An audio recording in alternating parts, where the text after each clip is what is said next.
প্রিয় শিক্ষার্থী বন্ধুরা, আশা করি সবাই ভালো আছেন, সুস্থ আছেন, নিরাপদে আছেন। তাহলে আমরা আজকে দুইটা টপিক পড়বো। একটা হচ্ছে টপিক 5, অফেন্স এগেনস্ট বা অফেন্সেস এফেক্টিং লাইফ। এটা হচ্ছে অফেন্স এগেনস্ট হিউম্যান বডি। তার মধ্যে আবার একটা সাব চ্যাপ্টার আছে, যে জীবন ক্ষুণ্ণকারী অপরাধ। মানে হিউম্যান বডির এগেনস্ট অপরাধের মধ্যে প্রথমে আছে হচ্ছে জীবন ক্ষুণ্ণকারী অপরাধ, তারপরে মিসক্যারিয়েজ, তারপরে হার্ট, এইভাবে আরো কিছু সাব চ্যাপ্টার আছে। তো আমরা আজকে এটা পড়বো এবং শেষে 8 নম্বর টপিকে আছে হচ্ছে কিছু শর্ট নোট।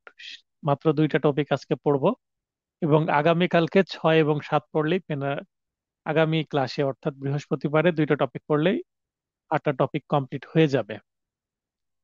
5-এর 1-এ বলা হচ্ছে অপরাধমূলক নরহত্যা কি, মানে কালপেবল হোমিসাইড কি, নরহত্যা কখন খুন হয় এবং কখন খুন হয় না। তার মানে when culpable homicide is murder and when is not murder. আমাদের দুইটা সেকশন আলোচনা করতে হবে, 299 এবং 300।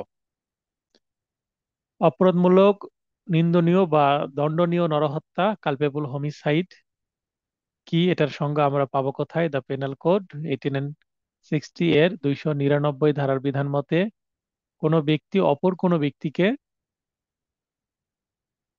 মৃত্যু ঘটানোর অভিপ্রায় নিয়ে, মানে ইন্টেনশন থাকবে মেরে ফেলার, মৃত্যু ঘটতে পারে এমন আঘাতের অভিপ্রায় নিয়ে, কিংবা মৃত্যু ঘটতে পারে এমন বিষয় জেনে কোনো কার্যের মাধ্যমে মৃত্যু ঘটায়, তবে তা অপরাধমূলক নরহত্যা হিসেবে গণ্য হবে। এখানে যে তিনটা পয়েন্ট আছে, এটা নরহত্যা অপরাধ, নরহত্যা তো বটে, এটার মধ্যে মার্ডারও থাকতে পারে। মানে কালপেবল হোমিসাইড মানে এর মধ্যে মার্ডার থাকতেও পারে, নাও থাকতে পারে, যেটা আমরা 300 ধারায় দেখব।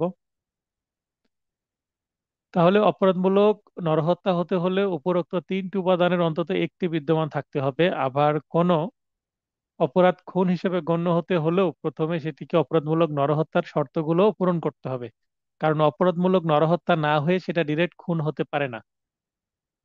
আর যদি এই তিনটি উপাদানের কোনো একটি উপাদান না থাকে, সেক্ষেত্রে আমরা সেটাকে অপরাধী বলবো না, অথবা সেটা রাইট অফ প্রাইভেট ডিফেন্স হতে পারে, বা সেটা অ্যাক্সিডেন্টাল ডেথ হতে পারে, বা সেটা ন্যাচারাল ডেথ হতে পারে, অসুখে কেউ মারা গেল, অ্যাক্সিডেন্টে মারা গেল, সেরকম হতে পারে, বা প্রাকৃতিক কোনো দুর্যোগের কারণে মারা গেল, সেটা হতে পারে। কিন্তু এই তিনটা যে কোনো একটি যদি উপাদানও থাকে, তাহলে সেই টাকা কালপেবল হোমিসাইড হবে। এবার আমরা 300 ধারায় যাব। 300 ধারার বিধানে আমরা দুইটি বিষয় দেখতে পাই। অপরাধমূলক নরহত্যা যখন খুন হিসেবে গণ্য হয়, কালপেবল হোমিসাইড ইজ মার্ডার, এবং যখন ইজ নট মার্ডার, মার্ডার নয়, এই দুইটা বিষয় আলোচনা করতে বলা হয়েছে প্রশ্নে। 5টি ব্যতিক্রম সাপেক্ষে, অর্থাৎ কোনো নরহত্যা যদি একটিও ব্যতিক্রমের আওতায় না হয়, তবে তা খুন হিসেবে গণ্য হবে। অর্থাৎ 5টি কিন্তু ব্যতিক্রম আছে 300 ধারায়, যদি ব্যতিক্রমের মধ্যে চলে যায় তাহলে সেটা কালপেবল হোমিসাইড বা অন্য কিছু হবে। কিন্তু 5টি ব্যতিক্রমের একটা ব্যতিক্রমের ভেতরেও যদি না যায় ঘটনাটি, তাহলে সেইটি মার্ডারি হিসাবেই থেকে যাবে। পক্ষান্তরে কোনো হত্যাকাণ্ড যদি 5টি ব্যতিক্রমের অন্তত একটিরও আওতাভুক্ত হয়, তবে তা খুন হিসেবে গণ্য হবে। মানে 5টির মধ্যে গেলে সেটা খুন হবে না, আর 5টির মধ্যে যদি না যায় তাহলে সেটা খুন হবে। তাহলে 5টি ব্যতিক্রম মনে রাখেন যে একটা ছাতার মতন। যদি বৃষ্টি শুরু হয়, তাহলে আপনার কাছে যদি ছাতা থাকে তাহলে আপনার গায়ে পানি পড়বে না, তার মানে সেটা মার্ডার হবে না। আর ছাতা যদি না থাকে, অর্থাৎ কালপেবল হোমিসাইডের যে 5টি ব্যতিক্রম সেটার আন্ডারে না আসে, ছাতার আন্ডারে আসার মতন, তার মানে 5টি ব্যতিক্রম হচ্ছে একটা সেফগার্ড ছাতার মতন। ছাতা যেমন বৃষ্টির হাত থেকে রক্ষা করে, তেমনি 5টি ব্যতিক্রম মার্ডার হওয়া থেকে কোনো ঘটনাটাকে রক্ষা করে। এভাবে মনে রাখবেন, আমব্রেলা হচ্ছে এই 5টি এক্সেপশনের মতন, যেটা মার্ডার হওয়া থেকে রক্ষা করে। 1 নম্বরে যেটা মার্ডার সেটা আমরা দেখে নিব। খুনের উপাদান মূলত 4টি। খুনের উপাদান 4টি, অর্থাৎ উপাদান সমূহের অন্তত একটি উপাদান কোনো হত্যাকাণ্ডে বিদ্যমান থাকলে তা খুন হিসাবে গণ্য হবে। খুনের উপাদান চারটি নিম্নে আলোচনা করা হলো উদাহরণ সহ। এই চারটি উপাদান ভালোভাবে বুঝলে কোনটা খুন হবে বুঝতে পারা যাবে। প্রথমত, মৃত্যু ঘটানোর অভিপ্রায় বা ইন্টেনশন নিয়ে হত্যা। আমরা 299 ধারাতেও কিন্তু এই বিষয়টা দেখলাম। তার মানে 299 এবং 300-র মধ্যে অনেক ওভারল্যাপিং থাকতে পারে। উদাহরণস্বরূপ, চকে নিহত করার উদ্দেশ্যে তার প্রতি গুলি বর্ষণ করে চক ফলে এর মৃত্যু হয়। খুন করেছে, তার মানে একজনকে নিহত করার উদ্দেশ্য নিয়ে গুলি করলো এবং মারা গেল। এটা তো খুবই সিম্পল একটা ঘটনা, যে ঘটনা বোঝাই যাচ্ছে যে এটা একটি মার্ডার। খুবই মারাত্মক, কিন্তু কোনো জটিলতা নাই, সিম্পল এবং স্পষ্টভাবে বোঝা যাচ্ছে এটি একটি মার্ডার। দ্বিতীয়ত, মৃত্যু ঘটতে পারে এমন বিষয় জেনে। তাহলে আগেরটা ছিল ইন্টেনশন, এবার নলেজ। একটি করে ইংরেজি শব্দ আমি অ্যাড করে দিয়েছি পয়েন্ট মনে রাখার জন্য। প্রথমটা মনে রাখতে হবে ইন্টেনশন, দ্বিতীয়টা হচ্ছে নলেজ, মানে জেনে শুনে। উদাহরণস্বরূপ, জানে যে একটি রোগে ভুগছে। যে এক ভুগতেছে, যে একটি মাত্র আঘাতই তার মৃত্যু করতে পারে। তার মানে ক জানে যে এমন একটা রোগে ভুগছে যে একটি মাত্র আঘাত করলেই সে মারা যাবে। হয়তোবা বুকে কোনো পেসমেকার লাগানো আছে, বা তার শারীরিক অবস্থা ভালো না, তাকে হালকা আঘাত করলেই সে মারা যেতে পারে। তো এটা জানা সত্ত্বেও চকে দৈহিক আঘাত করার উদ্দেশ্যে তাকে আঘাত করে। এই আঘাতের ফলে মৃত্যুবরণ করে। মানে জানলাম আমি যে তার একটা রোগ আছে এবং তার হার্টে পেসমেকার লাগানো আছে, হার্টের ওপরে একটা কিল ঘুষি মেরে মেরে ফেললো। সাধারণ ব্যক্তি যিনি সুস্থ, তিনি হয়তো বা মারা যেতেন না, কিন্তু যেহেতু অসুস্থ ব্যক্তি, জেনে আঘাত করলাম, তার মারা গেল। আবার যদি অন্যভাবে উদাহরণ দিই, এটা একটা ব্যক্তির তীব্র অ্যালার্জি আছে একটা খাবারে। তো যদি সে অ্যালার্জি যুক্ত খাবার তাকে খাইয়ে দেওয়া হয়, তাহলে এটার পরিমাণ যদি অতিরিক্ত হয়ে যায়, তাকে এর ভুল বুঝে বা গোপনে, তাহলে সে ব্যক্তি মারা যেতে পারে। এটাও কিন্তু এর মধ্যে পড়বে। আবার অনেকের আছে কি, পারফিউম, একটা নির্দিষ্ট পারফিউমে সমস্যা, অ্যালার্জি হয়ে যায় এবং শ্বাসকষ্ট শুরু হয়। বিশেষ করে অ্যাজমার রোগী যারা, তাদের এরকম সমস্যা থাকতে পারে। অনেকের গোলাপ ফুলের সেন্টে গন্ধ হয়।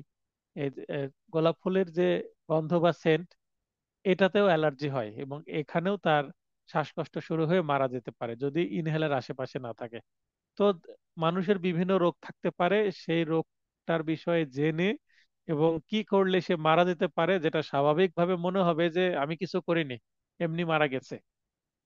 তো এই সুযোগটা নিয়েও যদি কেউ জেনে শুনে কাজটি করে, তাহলে অবশ্যই সেটা কি হবে, মার্ডার হবে। খুনের অপরাধে দোষী সাব্যস্ত হবে, যদিও অনুরূপ আঘাত কোনো স্বাভাবিক স্বাস্থ্যসম্পন্ন লোকের প্রকৃতির নিয়মেই মৃত্যু ঘটাবার পক্ষে পর্যাপ্ত ছিল না। মানে স্বাভাবিক ব্যক্তিকে ওই আঘাতটা করলে মারা যেত না। কিন্তু এর যে এমন একটি রোগ রয়েছে, তা যদি এর জানা না থাকে এবং সে অবস্থায় এমন একটি আঘাত দেয়, ফল যার ফলে স্বাভাবিক স্বাস্থ্যবান ব্যক্তির মৃত্যু ঘটতে পারে না বা ঘটবে না, তবে যদিও দৈহিক আঘাত দেওয়ার জন্য আঘাতটি দিয়েছে, তবুও সে খুনের জন্য দোষী সাব্যস্ত হবে না। তার মানে রোগ আছে এটা যদি না জেনে আঘাত করে, আমি তো তাকে মেরে ফেলার উদ্দেশ্যে আঘাত করিনি, আমি তো জানতাম না তার রোগ আছে, এই অজুহাতটা নেওয়া যাবে। সেই ক্ষেত্রে সেটা আর মার্ডার হবে না। সেটা কি হবে, যদি না সে মৃত্যু ঘটাবার উদ্দেশ্যে অথবা যে আঘাতের ফলে প্রকৃতির স্বাভাবিক গতিতে মৃত্যু ঘটতে পারে, সে দা- সে আঘাত দানের উদ্দেশ্যে আঘাতটি দিয়ে থাকে, তাহলে মৃত্যু হবে। মানে এই মৃত্যুটা মার্ডার হবে। কিন্তু না জেনে যদি আঘাত করে, তাহলে আর মার্ডার হবে না, তখন সেটা কালপেবল হোমিসাইড হয়ে যাবে। আমরা যখন ব্যতিক্রম পড়বো এর পাশাপাশি, তখন আরো বিষয়টা ক্লিয়ার হবে।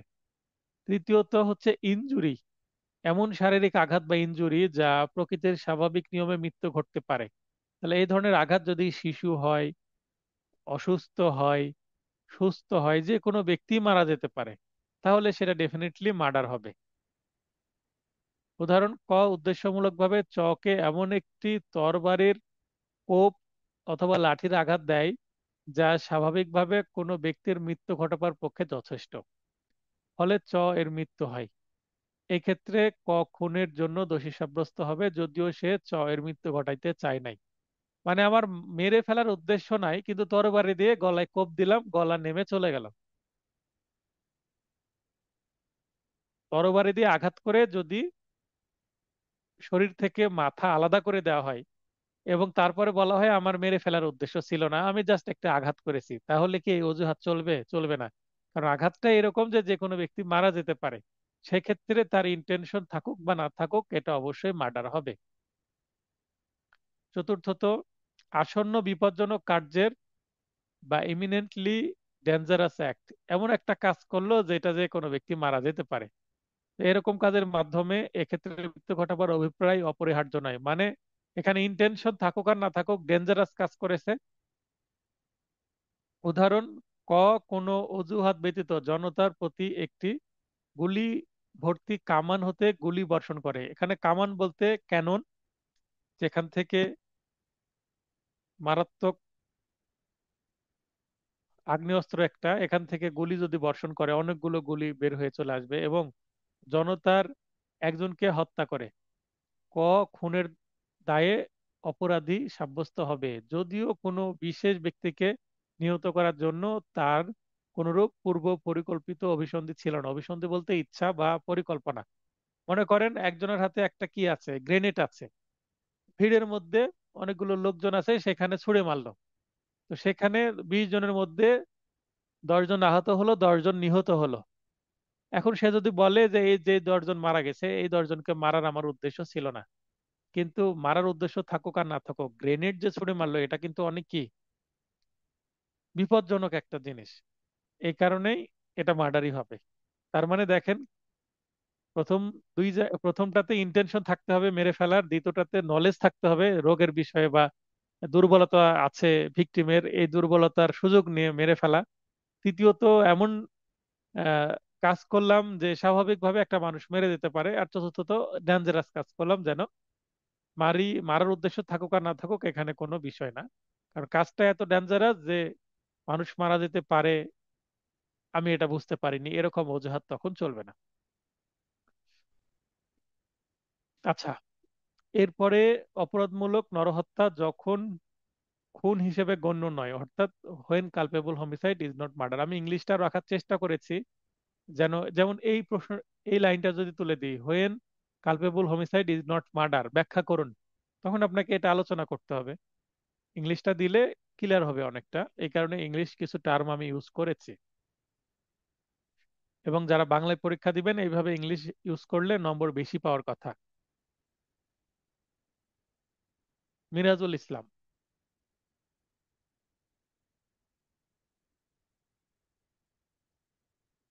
মিরাজুল ইসলাম ভাই, লাইনে আসতে চাচ্ছেন? আপনি দ্রুত লাইনে আসেন। বাম দিকে মাইক আছে, মাইক অন করে লাইনে আসেন।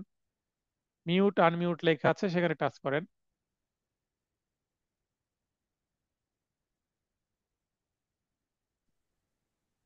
হ্যালো হ্যাঁ। স্যার, শুনতে পাচ্ছেন? হ্যাঁ, শুনতে পাচ্ছি, বলেন। স্যার আপনি কি, স্যার আপনি যে এটা চতুর্থ এটা যেটা আসন্ন বিপজ্জনক কার্যের এই ইংরেজি এর উচ্চারণটা এবং স্যার এটা আমি ঠিক উচ্চারণটা আসলে কি হবে? ইমিএন, এটা স্যার হলো চতুর্থ যেটা আসন্ন বিপজ্জনক কার্যের ইংরেজি যে আহ, এটা আপনি মেনশন করছেন স্যার, এখানে আছে সেটার এটা উচ্চারণটা। এটা আপনি আপনি উচ্চারণ যদি করেন ইমিনেন্টলি হবে। আপনি কি উচ্চারণ করতে চাচ্ছেন এটা? হ্যাঁ, আমার কাছে ওরকম মনে বেঁধে আছে, ইমিএন্টলি নাকি?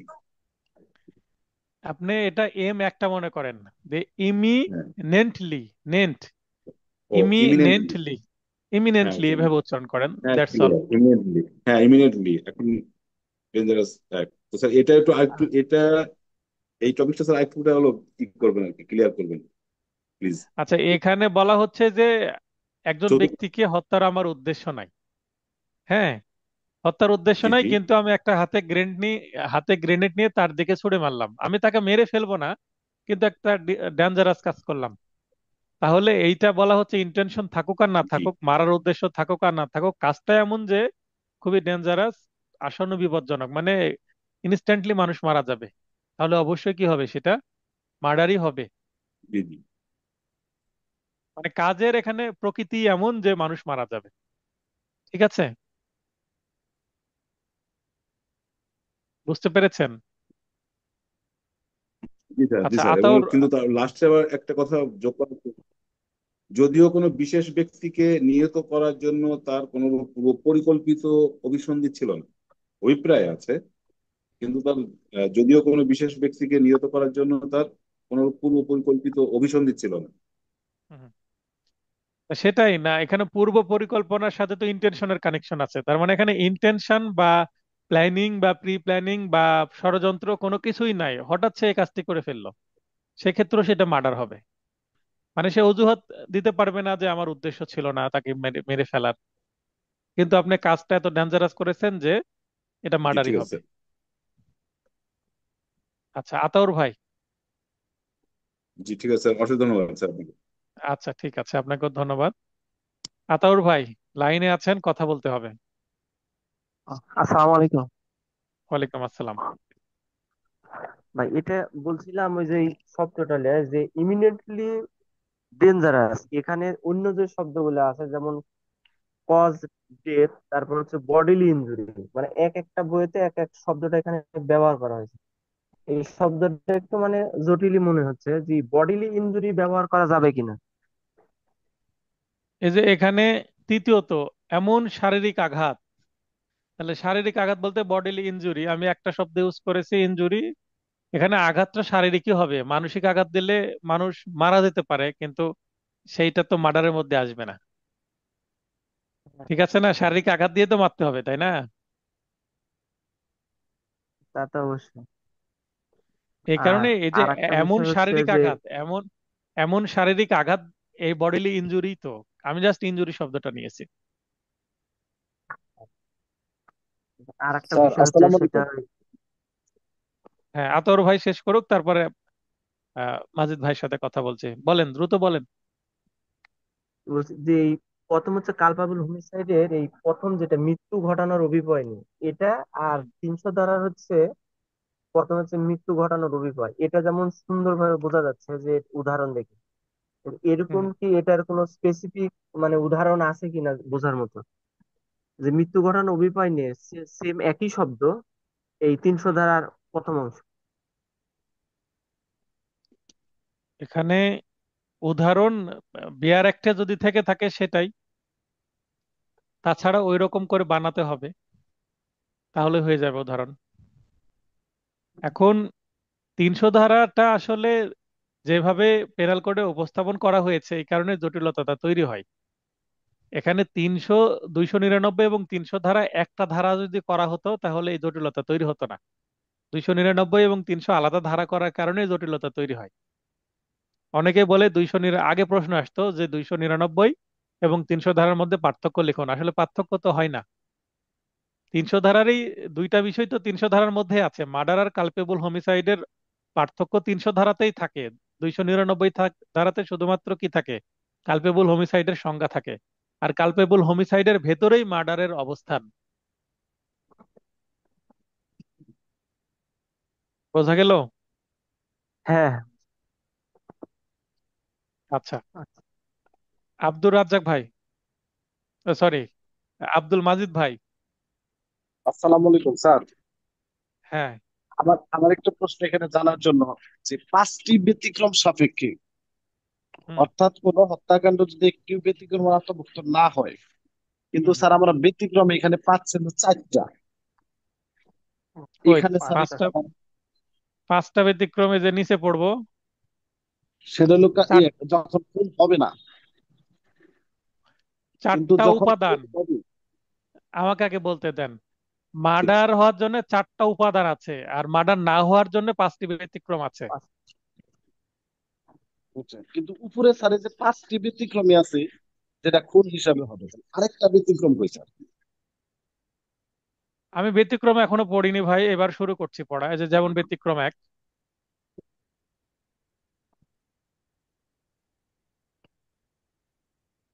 না স্যার, আমি হয়তো বা প্রশ্নটা ক্লিয়ার করতে পারি নাই বা আমি বুঝতেছি না। আপনি সেটা হলো বলেন, যে আবার বলেন, আমি বোঝার চেষ্টা করি। উপরে যে লেখা আছে 5টি ব্যতিক্রম সাপেক্ষে, অর্থাৎ কোন হত্যাকাণ্ড যদি একটিও ব্যতিক্রমের আওতাভুক্ত না হয় তবে তা খুন হিসাবে গণ্য হবে। কিন্তু আমরা ওইটারই নিচে যায় পয়েন্ট পড়লাম যে উপাদান হলো 4টা। এখানে আ- স্যার একটু আপনি আপনি আপনি এবার মানে আমার কথা শোনেন জি, এবং বোঝার চেষ্টা করেন। এখানে বলেছি যে 5টি ব্যতিক্রম সাপেক্ষে, অর্থাৎ কোনো হত্যাকাণ্ড যদি একটিও ব্যতিক্রমের আওতায় না হয়, তবে তা খুন হিসাবে গণ্য হবে। ঠিক আছে?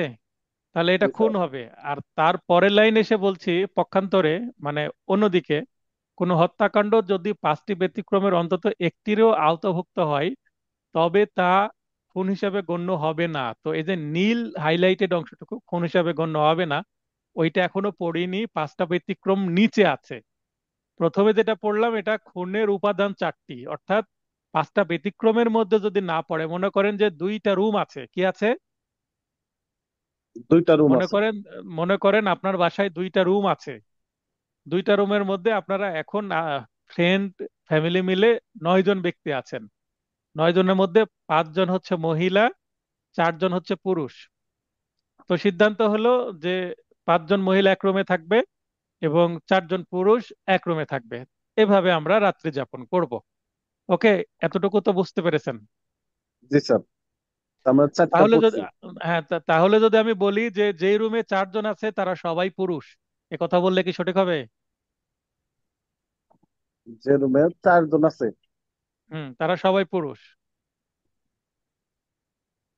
একটু আগেই তো আপনার রুমের উদাহরণ দিলাম। আপনারা 4 জনই তো একটা রুমে আছেন, পুরুষ যে জি 4 জন, তাই না? তাহলে জি আমি জি। যদি কথাটা এবার সিম্পল করি যে যেই রুমে পুরুষ আছেন, যেই রুমে 4 জন আছেন, তারা সবাই তারা পুরুষ, সবাই এই কথাটা তো সঠিক হলো, তাই না? সঠিক হবে। জি তার মানে যেই ঘটনাতে এই একটু আগে প্রথমত, দ্বিতীয়ত, চতুর্থত 4টি উপাদান আছে, সেগুলো হচ্ছে মার্ডার। যেই ঘটনার মধ্যে এই 4টি উপাদান আছে সেটা হচ্ছে মার্ডার। ঠিক ঠিক আছে বুঝতে কথা? পারছি। জি স্যার।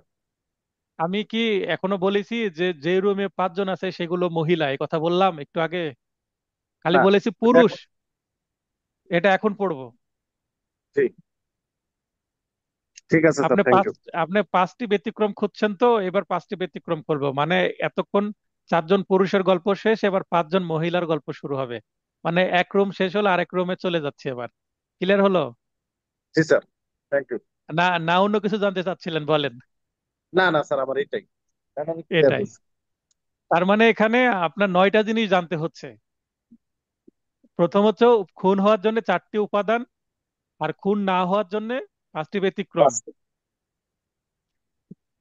জি অপরাধমূলক নরহত্যা যখন খুন হিসেবে গণ্য নয়, when culpable homicide is not murder, আমরা অর্ধেক আলোচনা করেছি।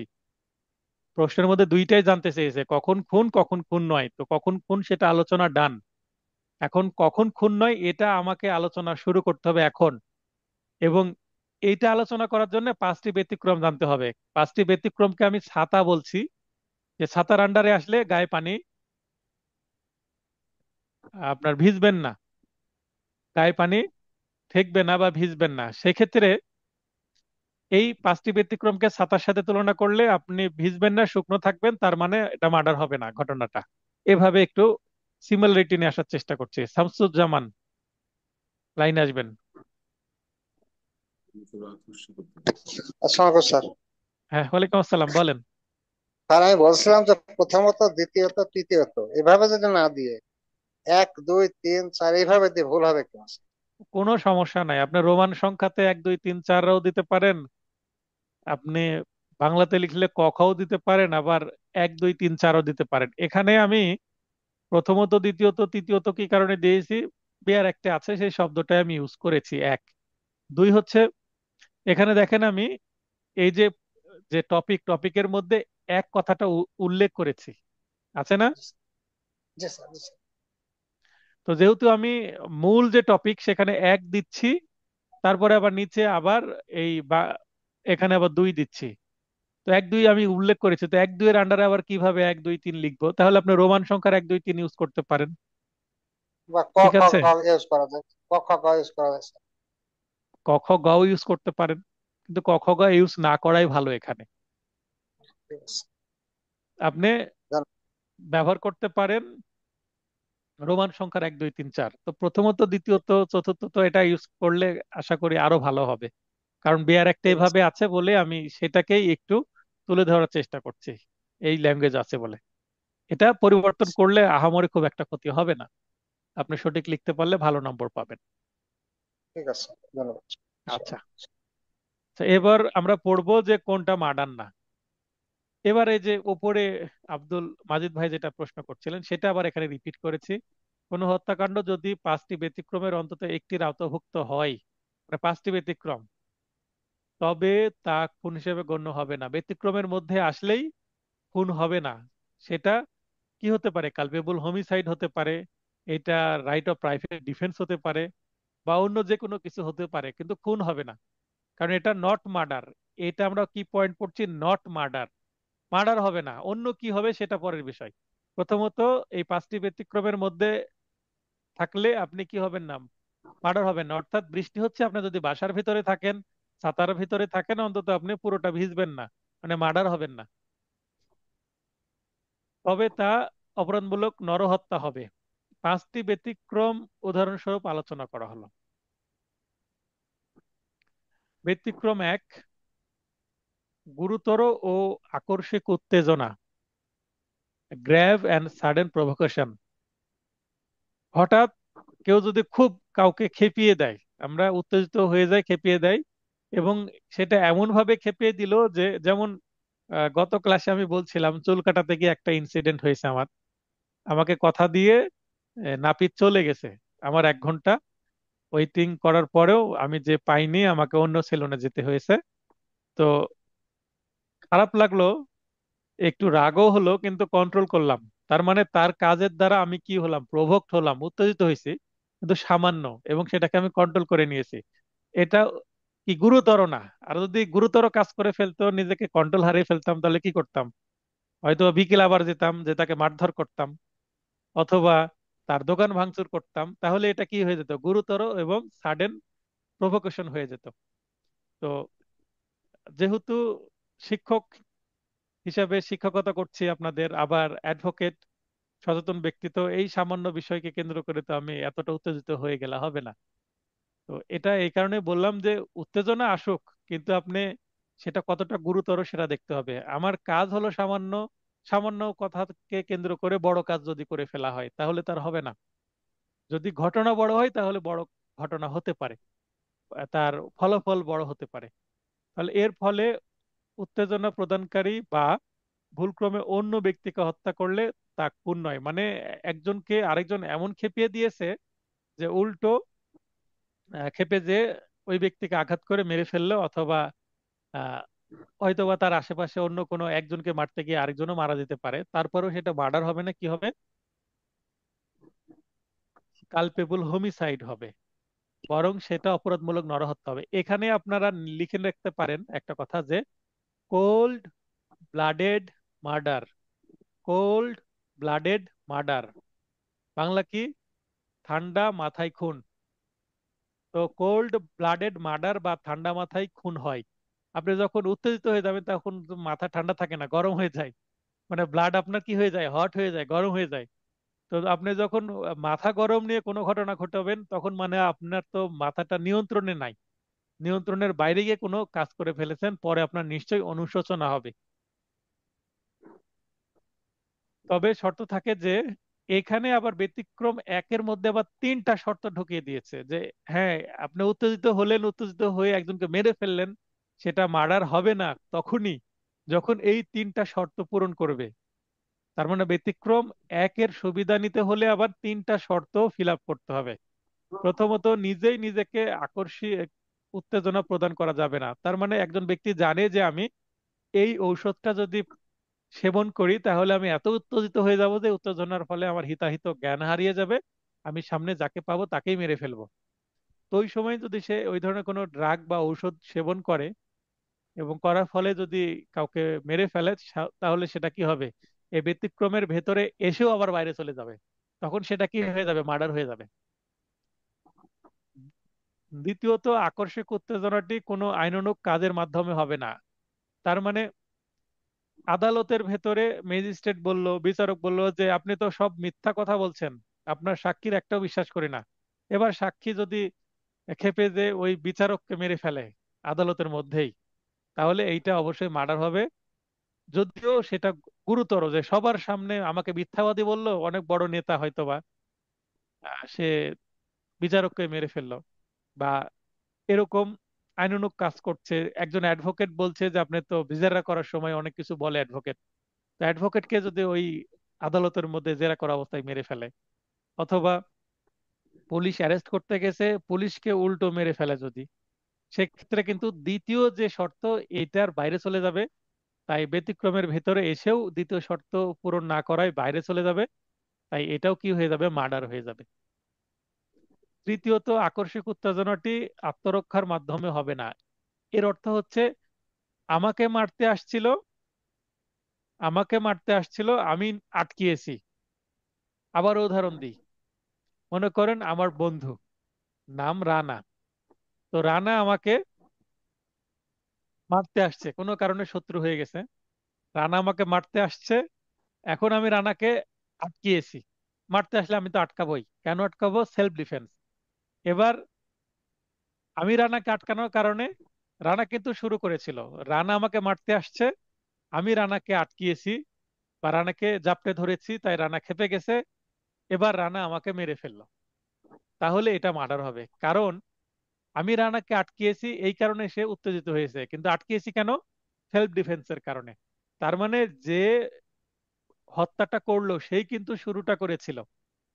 ওই যে একটা উদাহরণ আছে, একটু পরে আমরা পড়বো, যে নাক টানতে গেলাম বা চড় মারতে গেলাম, রেগে গেল, রেগে গিয়ে আটকাতে গেল, ওই নাক টানতে গিয়ে হয়তো বা আটকিয়েছে, আটকানোর কারণে রেগে গেছে, রেগে গিয়ে খুন করে ফেলেছে, তখন সেটা খুনই হবে। আশা করি এক ব্যতিক্রমে তিনটা শর্ত বুঝতে পেরেছেন। এবার আমরা একটা ব্যাখ্যা পড়ব। উত্তেজনাটি যথেষ্ট গুরুতর ও আকস্মিক ছিল কিনা তা একটি ঘটনাগত বিষয়, অর্থাৎ ফ্যাক্ট দেখতে হবে, ঘটনাটা বিশ্লেষণ করতে হবে, যে এই যে উত্তেজনাটি দিল সেটা গুরুতর কিনা। এখন এখানে পাঁচটি উদাহরণ আছে, পাঁচটি উদাহরণ আমরা পড়লে, পাঁচটি ছয়টি উদাহরণ আছে, তাহলে বোঝা যাবে যে এইটা খুন না কালপেবল হোমিসাইড। এ বি কর্তৃক গুরুতর ও আকস্মিক উত্তেজনা বশত বি এর শিশুকে হত্যা করে। বি উত্তেজনা দিল, বি কে না মেরে শিশুকে মেরে ফেললো, এটি খুন হবে, কেননা উত্তেজনাটি শিশুটি কর্তৃক দেওয়া হয়নি, কিংবা হত্যাটি ভুল বা দুর্ঘটনা বশত হয়নি। তার মানে এখানে ওই বিয়ের কোলে শিশু ছিল এরকম বলা নাই, অর্থাৎ বি উত্তেজনা দিয়েছে, এবার তার মনে এত এর ক্ষোভ হয়েছে যে বি কে না মেরে তার শিশুকে মেরে তাকে আমি শিক্ষা দেব। তার মানে প্রতিশোধ পরায়ণ হয়ে কাজটি করেছে, যেটা খুবই অন্যায় করেছে, এই কারণে এটা কি হবে, খুন হবে।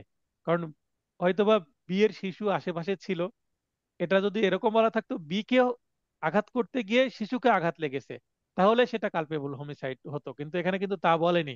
বি কে না মেরে সে উল্টো, এটা এখানে সে একটা ইনস্ট্যান্ট, খুবই একটা ক্রিমিনাল ডিসিশন নিয়েছে যে বি কে না মেরে তার শিশুকে মারবো, তাহলে এখানে তার ইন্টেনশনই হচ্ছে শিশুকে মারার, এই কারণে এটা খুন হবে। এ ওয়াই কর্তৃক গুরুতর ও আকস্মিক উত্তেজনা বশত ওয়াই কে গুলি করে, এর ফলে জেড গুলিবিদ্ধ হয়ে মারা যায়। ওয়াই কে গুলি করলো, লাগলো জেড কে, যেহেতু জেড কে হত্যার কোনো অভিপ্রায় এর ছিল না, কিংবা তার জানা ছিল না যে জেড গুলিবিদ্ধ হয়ে মারা যায়।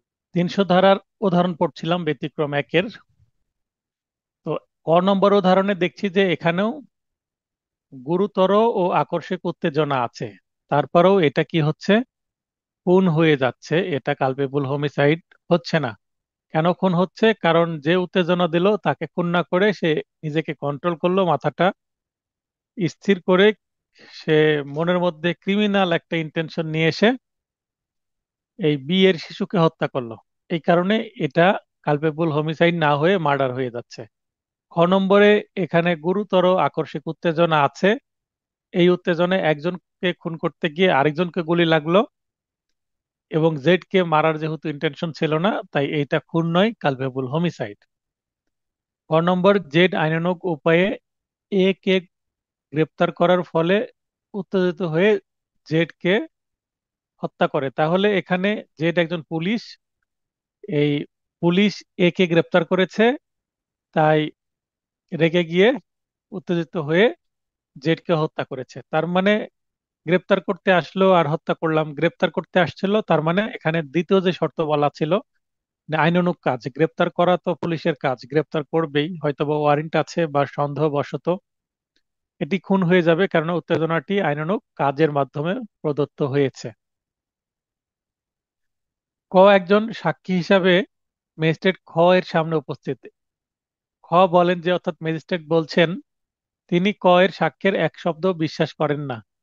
অর্থাৎ এজলাসে বলছে, আপনি এটা কি বলছেন, আপনার একটাও তো বিশ্বাসযোগ্য না, আপনি তো সবই মিথ্যা কথা বলছেন, এবং আপনি তো শপথ পাঠ করে যাহা বলিব সত্য বলিব বলার পরেও আপনি মিথ্যা বলছেন। তো এই ধরনের যদি কথা বলার কারণে উস্কানি বোধ করে আকস্মিক ক্রোধে উদ্দীপ্ত হয় এবং ওই ম্যাজিস্ট্রেটকে যদি খুন করে ফেলে, মানে হত্যা করে ফেলে, তাহলে সেটা অবশ্যই কি হবে, খুন হবে। কারণ ম্যাজিস্ট্রেট যেটা বলেছে বিচার কার্যে, তার যদি মনে হয় যে এটা মিথ্যা বলছে, তিনি এটা মন্তব্য করতেই পারেন। তার মানে এটা আইনানুগ কাজ। খ এর নাক টেনে ধরার চেষ্টা করে, তাহলে নাক টেনে ধরলে কে উক্ত কাজ হতে বিরত রাখার জন্য আত্মরক্ষার অধিকার প্রয়োগ করে কে পাকড়াও বা আটক করে, যেটা উদাহরণ আমি দিচ্ছিলাম। তো এখানে নিজেকে নিজের নাক টেনে ধরছে, সেটা যদি আমি সেটা আটকানোর জন্য আরেকজনকে যদি জাপটে ধরে, সেক্ষেত্রে আকস্মিক ক্রোধে উদ্দীপ্ত হয়ে কে যদি হত্যা করে, তাহলে যে প্রথমে নাক টানতে শুরু করেছিল সেই আবার হত্যা করে দিল। তার মানে সেই শুরু করেছিল, সেই আবার শেষ করলো। তার মানে এখানে এটি খুন হবে, কারণ 1 নম্বর ব্যতিক্রমের 3 নম্বর যে শর্ত সেইটার কিন্তু ফিল আপ করতে পারছে না এই উদাহরণটা। কেননা আকস্মিক উত্তেজনাটি আত্মহত আত্মরক্ষার মাধ্যমে দেওয়া হয়েছে। কারণ যে ক্ষেপে গেল, সে তো নিজেই প্রথমে নাক ধরতে গিয়েছিল, তাই তাকে আটকানোর চেষ্টা করা হয়েছে আত্মরক্ষার অধিকার হিসেবে। তাই এই আত্মরক্ষাটা তার ভালো লাগেনি, তাই এই আত্মরক্ষা কেন করলো, আমাকে কেন জাপটে ধরলো, তাই উল্টো তাকে মেরে ফেললো।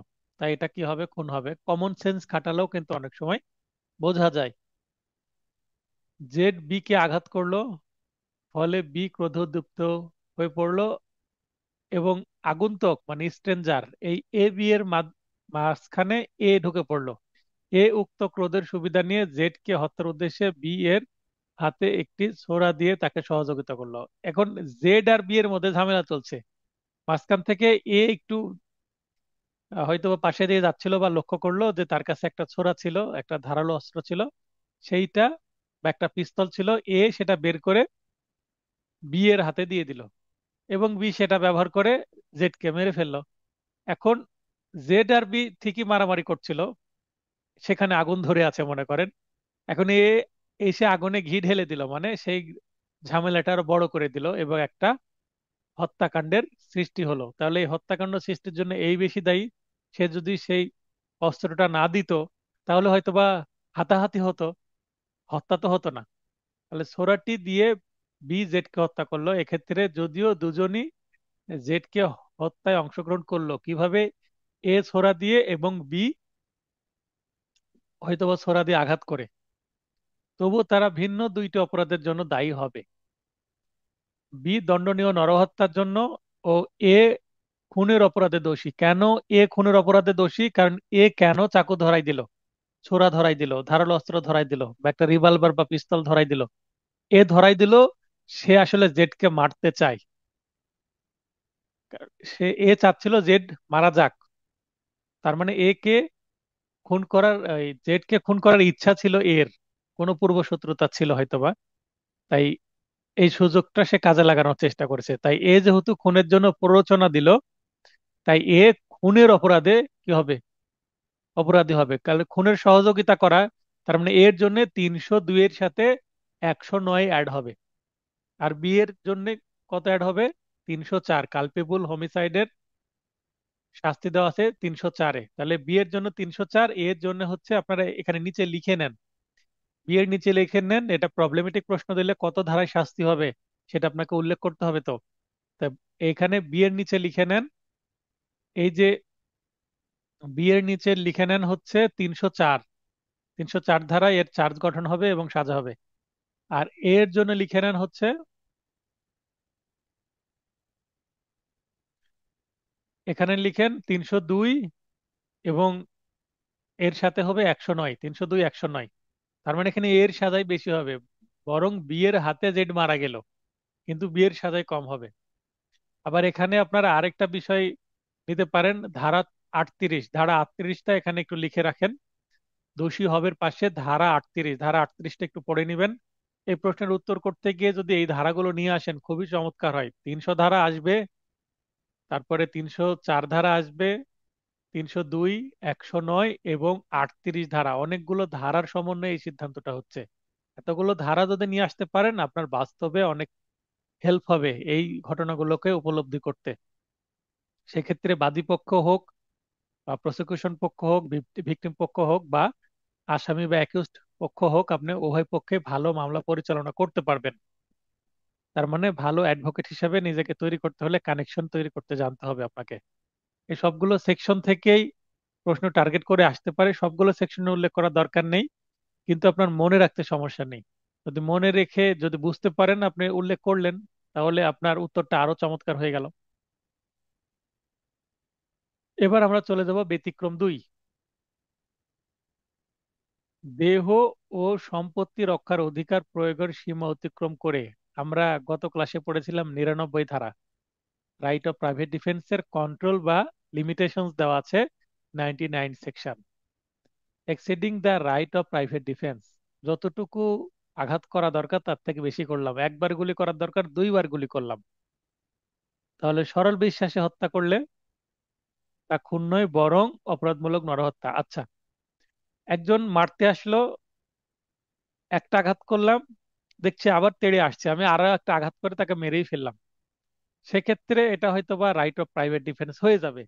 কিন্তু যদি প্রমাণ করতে না পারা যায় যে এটা রাইট অফ প্রাইভেট ডিফেন্সে করেছে, সেই ক্ষেত্রে ব্যতিক্রম 2-এর আন্ডারও চলে আসতে পারে। তখন মার্ডার না হয়ে কালপেবল হোমিসাইড হবে। দেখেন সামান্য সূক্ষ্ম পার্থক্য, যে কাজটুকু করলে আমার প্রাইভেট ডিফেন্স হয়ে যেত সেই কাজটুকু না করে আমি একটু বেশি করলাম। এখানে লিখে রাখবেন হচ্ছে বারবার আঘাত বা একাধিকবার আঘাত, লিখে রাখেন বারবার আঘাত বা একাধিকবার আঘাত, রিপিটেটিং অ্যাকশন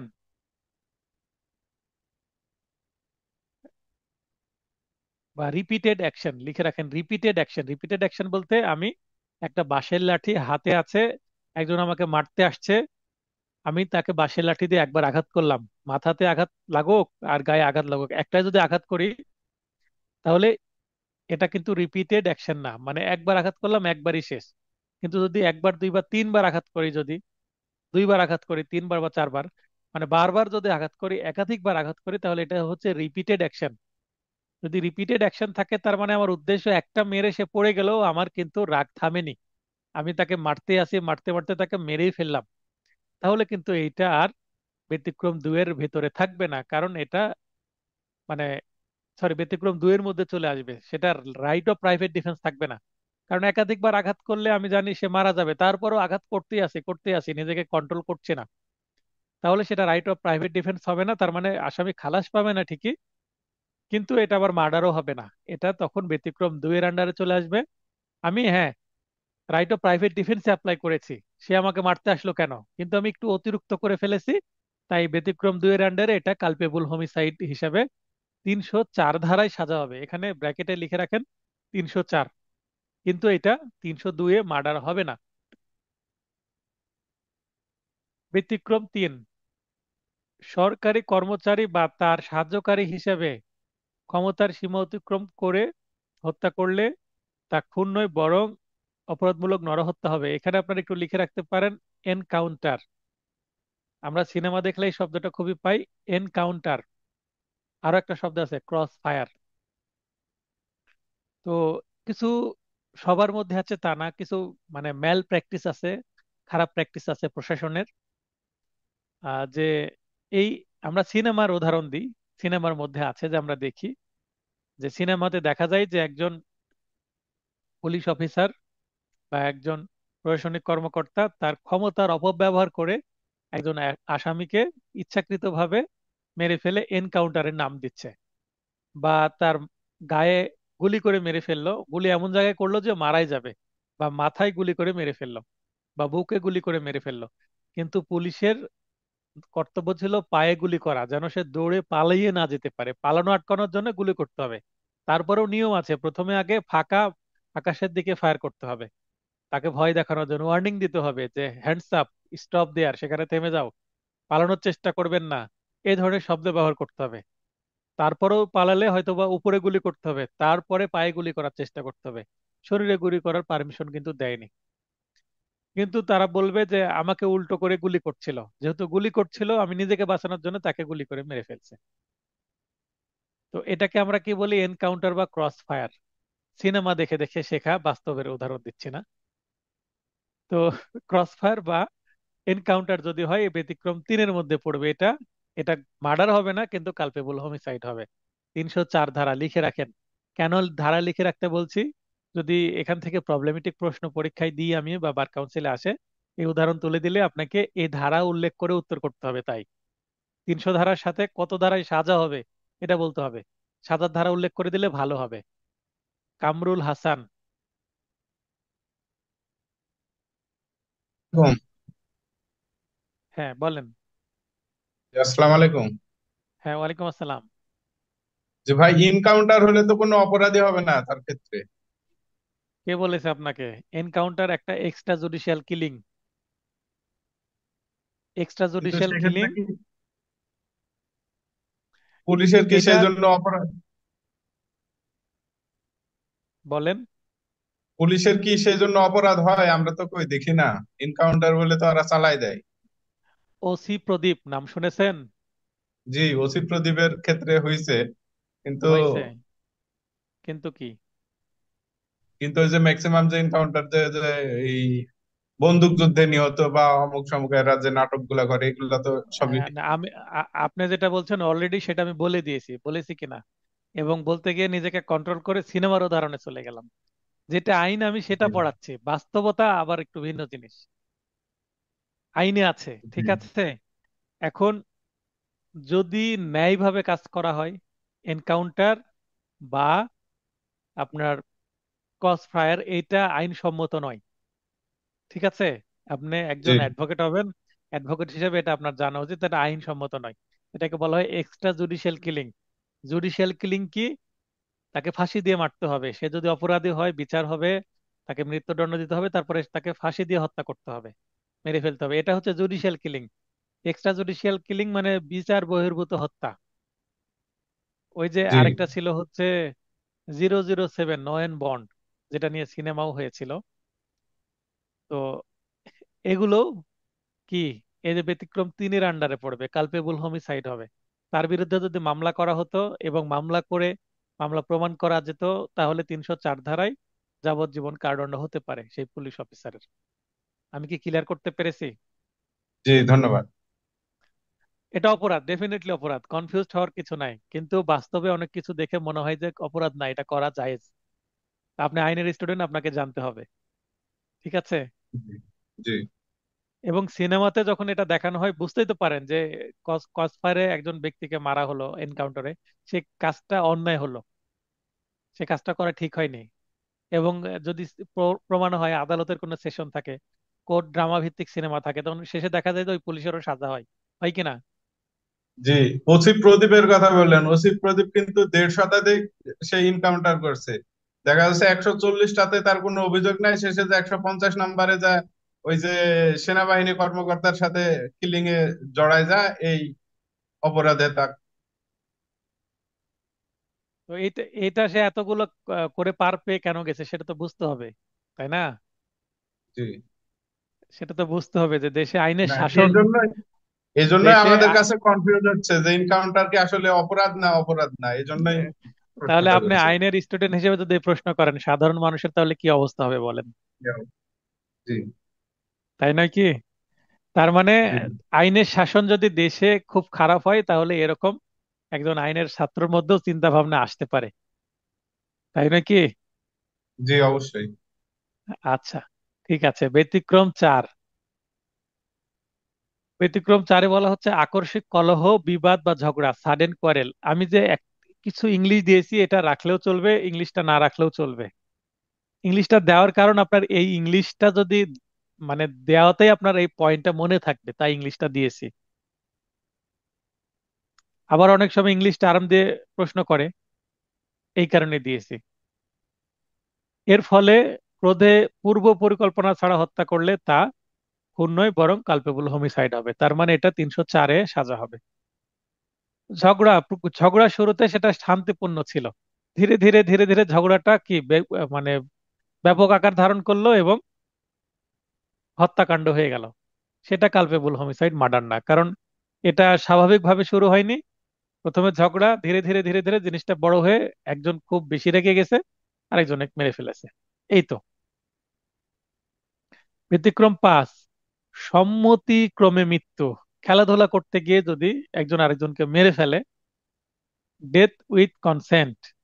যদি 18 বছরের বেশি বয়স্ক ব্যক্তি মৃত্যুর ঝুঁকি নিলে বা স্বেচ্ছায় তার মৃত্যুতে সম্মতি দিলে তা খুন নয় বরং শুধুমাত্র অপরাধমূলক নরহত্যা হবে। তবে এক্ষেত্রে মৃত ব্যক্তিটি 18 বছরের কম বয়স্ক শিশু হলে তা খুন হবে। পয়েন্ট বোঝেন? আন্ডার 18 মানে যে নিজের ভালো মন্দ সিদ্ধান্ত নেওয়ার মতো কি ক্যাপাসিটি তৈরি হয়নি, মেন্টাল অ্যাবিলিটি তৈরি হয়নি। 18 বছরের কম বয়স্ক মানে তার মেন্টাল অ্যাবিলিটি তৈরি হয়নি। এই আঘাতের ফলে আমি মারা যেতে পারি, মানে জীবন সম্পর্কে তার ধারণাই তৈরি হয়নি। তাই এরকম ব্যক্তি যদি বলে, একটা শিশু যদি বলে 15-16 বছরের, যে আমাকে আঘাত করেন, আমি মরে গেলে গেলাম, খেলার ছলে আঘাত করলো মারা গেল, এটা কিন্তু খুনই হয়ে যাবে। কারণ একজন শিশু বলল মারতে আর আপনি মেরে দিলেন, তাহলে আপনি খুনই করে ফেললেন। আর যদি অন্যরকম হয়, 18+, 19-20 বছরের, 18 বছর বা 19-20 বা তারও বেশি বয়স্ক কোনো ব্যক্তি যদি বলে আমাকে মেরে ফেলেন, এটাও করা যাবে না। কেউ যদি বলে যে আমাকে মেরে ফেলেন, তাহলে কি আপনি তাকে মেরে ফেলবেন? মেরে ফেলা যাবে না। কেউ যদি বাঁচতে না চায়, সে যদি সুইসাইডও করতে চায়, সেটাও কিন্তু নিষেধ আছে আইনে। যে আমি বাঁচবো না, সুইসাইড করব, সুইসাইড করতে যায় সে যদি মারা না যায়, তাহলে তাকে আবার 1 বছরের বিনাশ্রম কারাদণ্ড দেওয়া যাবে। 309 ধারা। 309 ধারায়। তার মানে নিজে নিজেকে মেরে ফেলবে, তাও পারমিশন দেয় না আইন। আর একজন ব্যক্তি বলল আপনাকে যে আমাকে মেরে ফেলেন, আপনি মেরে ফেলেন, এটা করা যাবে না। তার মানে সম্মতিক্রমে যদি ডেথ হয়, তাহলে সেটাও কি খুন নয় কিন্তু কালপেবল হোমিসাইড, 18+ এর ক্ষেত্রে। আর এই আন্ডার 18 এর ক্ষেত্রে সেটা মার্ডারই হয়ে যাবে। তার মানে ব্যতিক্রম 5-এর মধ্যে দুইটা জিনিস আছে, মার্ডারও আছে, কালপেবল হোমিসাইডও আছে। শিশু দিলে 302, আর বড় হলে, বয়স্ক হলে, প্রাপ্তবয়স্ক হলে 304। আবার আমরা যে খেলাধুলা দেখি, যেমন ক্রিকেট খেলা, ফুটবল খেলা, এই খেলাধুলার মধ্যে মানুষ মারা যেতে পারে। আগে আবার কি খেলা হতো? তরবারি দিয়ে খেলা হতো। তরবারি একজন আরেকজন, আমরা সিনেমাতেও দেখি, খেলার ছলে কে পারছে কে পারছে না, খেলতে খেলতে মেরে ফেলে। আবার দেখি WWF, বিগ ফাইট। তো সেখানে সেখানে অনেকগুলো সাজানো থাকে, দেখানো থাকে। তো এই ঝুঁকিপূর্ণ খেলাগুলো যদি খেলতে গিয়েও একজন আরেকজনের আঘাতে মারা যায়, সেক্ষেত্রে কিন্তু এই এই বিষয়গুলো আসবে না। কারণ সেখানে একটা প্রতিষ্ঠিত খেলা, এবং সেখানে দেখতে হবে। আবার ক্রিকেট খেলার মধ্যে যদি ইচ্ছা করে একজন একটা স্ট্যাম্প বা ব্যাট দিয়ে আরেকজনকে আঘাত করে মেরে ফেলে, সেখানে তো অবশ্যই মার্ডার হবে। কিন্তু যদি খেলার অংশ হিসেবে একজন বলার বল করলো, আর ব্যাটসম্যান জোরে যখন এই বলে আঘাত করলো, এবং বলটা যে ওই বলারের মাথায় যদি লাগে বা বুকে লাগে, এবং বলার যদি মারা যায়, সেক্ষেত্রে কিন্তু কিছুই হবে না, কারণ খেলার একটা অংশ সেটা। তা তো সেটা ব্যতিক্রম ভিন্ন জিনিস। দুর্ঘটনার মধ্যে পড়তে পারে স্যার। হ্যাঁ, দুর্ঘটনার মধ্যে সেটা পড়বে। আর দুর্ঘটনা যদি হয় এবং দুর্ঘটনায় এখানে কারো দোষ যদি না থাকে, তাহলে এটা কিন্তু আনন্যাচারাল ডেথ, কিন্তু এটা পানিশেবল না। ঠিক আছে? তো অনেকেই মনে করবে যে ঝুঁকিপূর্ণ খেলায় তো মৃত্যু হতে পারে, জেনেই খেলতে নামে, অর্থাৎ সম্মতি থাকতে পারে, ব্যতিক্রম সম্মতি। 5-এর মধ্যে আসতে পারে। ওই কারণে এই উদাহরণটা দিলাম, কনফিউজড হবেন না। আমার কাজ আপনাদেরকে যেইভাবে কনফিউজড হয় মানুষ বা আমার চিন্তা চেতনায় আসে সেতটুকু ক্লিয়ার করে দেওয়া। তো এতটুকু ক্লিয়ার করার পরেও যদি আপনাদের প্রশ্ন থাকে, প্রশ্ন করতে তো বাধা নাই, মেসেজ করে প্রশ্ন করবেন, ক্লাসে প্রশ্ন করবেন, যেন আপনাদের মনের মধ্যে যেমন কি চলছে। একটু আগে যেমন এক ভাই বললেন এনকাউন্টার সম্পর্কে, এভাবে প্রশ্ন করলেন বলে তো জিনিসটা ক্লিয়ার হলো, তাই নয় কি? রুবেল ভাই, কেমন আছেন? আমি ভালো স্যার, আপনি কেমন আছেন? আলহামদুলিল্লাহ ভালো আছি। একটু সামান্য এই চোখ, এই রাত জেগে কাজ করার জন্য চোখে মনে হয় অঞ্জনি বের হচ্ছে, একটু সামান্য ব্যথা অনুভব করছি। কালকে স্যার মনে হয় ব্যথা বেড়ে অবহেলা যাবে।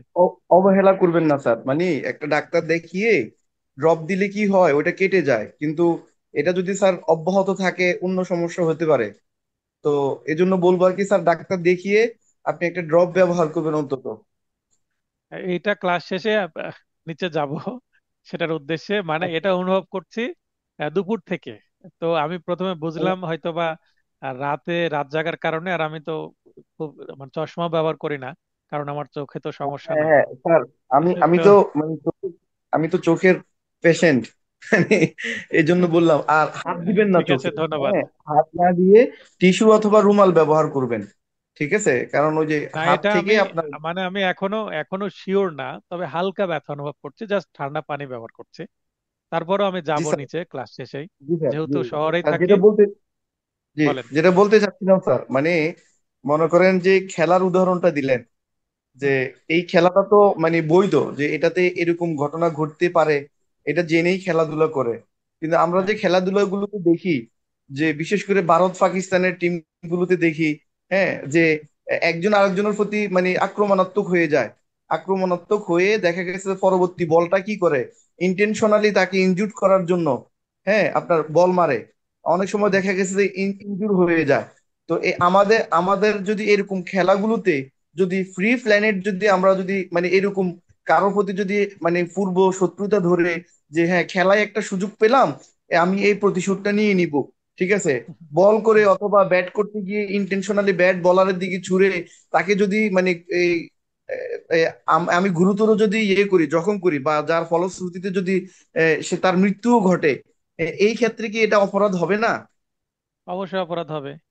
সিদ্ধান্ত নেয় আইসিসি, যদি এখানে আইসিসির আন্ডারে কোনো ম্যাচ হয়, আইসিসি জরিমানা করে জি, না? জি, আইসিসি জরিমানা করে, পেনাল্টি করে। তো এখানে কিছু তো নিয়ম কানুন থাকে যে আপনি এই ধরনের খেলায় কোনো যদি ইনসিডেন্ট হয়, আপনি সাধারণভাবে কি করতে পারবেন না, আদালতে গিয়ে মামলা করতে পারবেন না। কিছু রুলস রেজুলেশন আছে, আইসিসি দেখবে, এটা কর্তৃপক্ষ দেখবে এ ধরনের ঘটনা ঘটলে।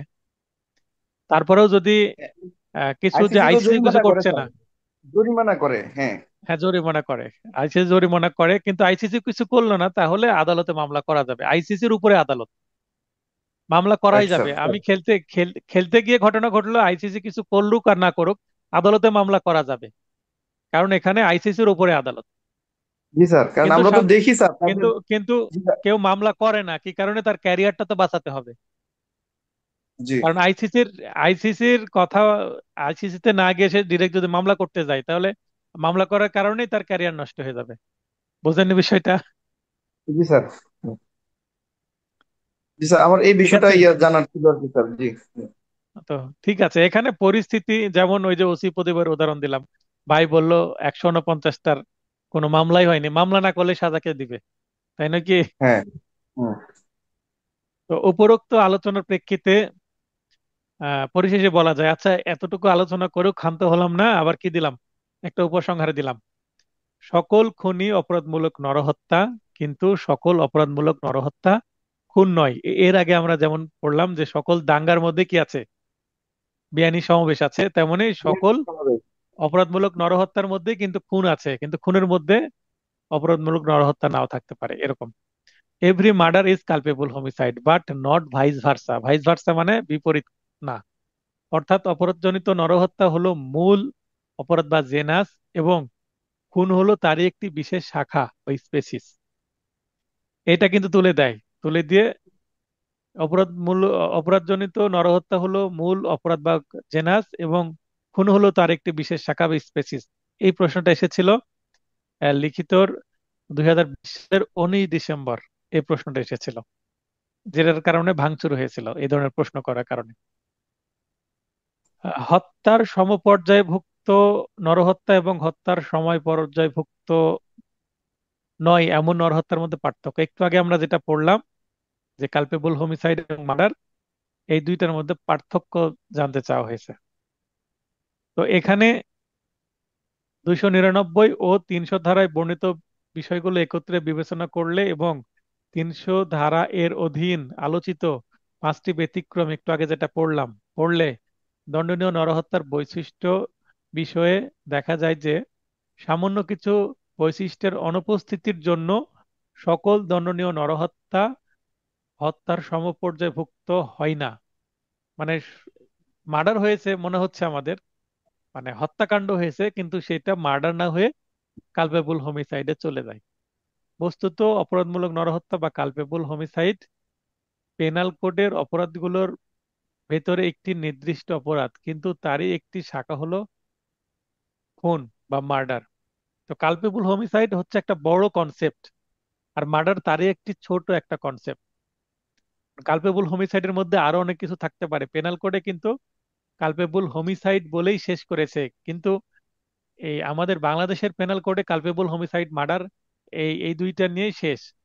কিন্তু বাইরের যে পেনাল কোড আছে সেখানে এখানে আরো কয়েকটা ক্যাটাগরি নিয়ে আসছে, যেমন ম্যানস্লেটার, তারপরে আরো কি কি জেনোসাইড। জেনোসাইড তো আছেই, কিন্তু এই জেনোসাইড সহ আরো কয়েকটি কিন্তু এখানে ক্যাটাগরি, 5টা ক্যাটাগরি নিয়ে আসছে অন্যান্য দেশে। ইন্ডিয়ার পেনাল কোডেও এখানে আরো কিছু পয়েন্ট যুক্ত করেছে, কিন্তু আমাদের ওই অবস্থায় আছে, আমরা কি করিনি, অ্যামেন্ডমেন্ট করিনি। কিছু কিছু অ্যামেন্ডমেন্ট হয়েছে কিন্তু মূল মূল জায়গায় অ্যামেন্ডমেন্ট নাই। যেমন 10 টাকা জরিমানা আমরা এখনো রেখেছি, মানে অর্থদণ্ড। অন্যভাবে বলা যায় যে এর দুইটি সুনির্দিষ্ট শাখা রয়েছে, যেটা মার্ডার এবং নট মার্ডার। অভিপ্রায়, একটাতে অভিপ্রায় থাকবে আরেকটাতে থাকবে না। মৃত্যু নিশ্চয়তা, একটাতে মৃত্যু নিশ্চয়তা থাকবে আরেকটাতে মৃত্যু নিশ্চয়তা ওইভাবে থাকবে না। তারপর নলেজ, জেনে বুঝে হত্যা করলে মার্ডার, এখানে জেনে শুনে না করলে মানে ডিরেক্ট ইনডিরেক্টের একটা বিষয় আছে। আঘাতের ধরন, এই যে পার্থক্যটা করা হচ্ছে, হ্যাঁ, এই পার্থক্যতে কিন্তু 300 ধারাকে আপনি বিবেচনায় নিতে হবে। 300 ধারাতে একটু আগে আমরা যে 4টি উপাদান এবং 5টি ব্যতিক্রম পড়লাম, এই 4টি উপাদান এবং 5টি ব্যতিক্রম এই দুই জায়গায় 300 ধারা নিয়ে ভাববেন। এর সাথে আবার 299 ধারা মিলাতে যাবেন না, 299 ধারা মিলাতে গেলে কিন্তু আবার উল্টোপাল্টা হয়ে যাবে। মানে এই পয়েন্ট যখন পার্থক্য করতে যাবেন, 299 ধারা আমরা বিবেচনায় নিব না, জাস্ট সংজ্ঞা বোঝার জন্য 299 ধারা এখানে রেখেছি আমরা। উত্তেজনাবশত বা উস্কানির কারণে কৃত কার্য, উস্কানি থাকলে, না থাকলে মার্ডার। আত্মহত্যার অধিকারের সীমা অতিক্রম করলে সেটা কি হবে, কালপেবল হোমিসাইড হবে। আর আত্মরক্ষার অধিকারের কোনো বিষয় যদি না থাকে সেটা মার্ডার। আইনানুগ ক্ষমতার অতিরিক্ত ক্ষমতা যদি ব্যবহার করে তাহলে কি হবে, সেটা কালপেবল হোমিসাইড হবে। আর আইনানুগ ক্ষমতার বাইরে গিয়ে কেউ যদি কোনো কিছু করে, মানে সে পুলিশ না, সাধারণ ব্যক্তি, পুলিশ যদি এনকাউন্টার করে তাহলে সেটা কি হবে, কালপেবল হোমিসাইড। আর এই এই এই এনকাউন্টারটা যদি সাধারণ ব্যক্তি করে তাহলে সেটা মার্ডার হয়ে যাবে, কারণ সে তো পুলিশ না। সে কেন একজন অপরাধীকে গুলি করবে? পুলিশ গুলি করলে কালপেবল হোমিসাইড, আর সাধারণ ব্যক্তি গুলি করলে মার্ডার। পূর্ব পরিকল্পনার উপস্থিতি অনুপস্থিতি, তার মানে মার্ডারে পূর্ব পরিকল্পনা বা প্রি প্ল্যানের উপস্থিতি থাকে, কালপেবল হোমিসাইডে নাও থাকতে পারে। ভিকটিমের সম্মতিক্রমে হত্যা, ভিকটিম যদি সম্মতি দেয় আমাকে মেরে ফেলেন, 18 বছর প্লাস হলে সেটা কালপেবল হোমিসাইড, 18 বছরের নিচে হলে সেটা মার্ডার। একটু আগে যেটা আমরা পড়েছি সেগুলো আসলে এখানে রিপিট করা হয়েছে। শাস্তি, 304-এ শাস্তি আছে সর্বোচ্চ যাবজ্জীবন অথবা 10 বছর। আর অন্যদিকে মার্ডারের 302-এ আছে সর্বোচ্চ মৃত্যুদণ্ড বা যাবজ্জীবন বা অর্থদণ্ড। উদাহরণ, এখানে দুইটার ক্ষেত্রে দুইটা উদাহরণ দিয়ে দিয়েছি। এর আগে যে উদাহরণগুলো পড়লাম সেখানে আছে। এখানে উপসংহার, একটু আগে যে আগের প্রশ্নের উপসংহার দিয়েছি ওইটা আবার এখানে অ্যাড করে দিয়েছি, কারণ ওই উপসংহারটা এখানেও চলবে সেম। আর দুইটা প্রশ্ন তো আসবে না, যে কোনো একটা আসবে। তাই যেটা আসুক না কেন এভাবে লিখবেন। এরপরে চলে যাই আমরা প্রবলেমেটিক কোশ্চেন। চুরি করার উদ্দেশ্যে একটি হাঁসের প্রতি গুলি ছোড়ে বা ছুড়লো, ইংলিশে হচ্ছে ফোল লেখা আছে, বা একটা পাখিকে গুলি ছুড়লো। উক্ত গুলি লেগে ঝোপের আড়ালে থাকা মৃত্যুবরণ করে। ঝোপের আড়ালে যে আছে এবং কে গুলিটা লেগে মারা যেতে পারে এটা তো জানতো না। জানতো না যে ঝোপের আড়ালে ছিল।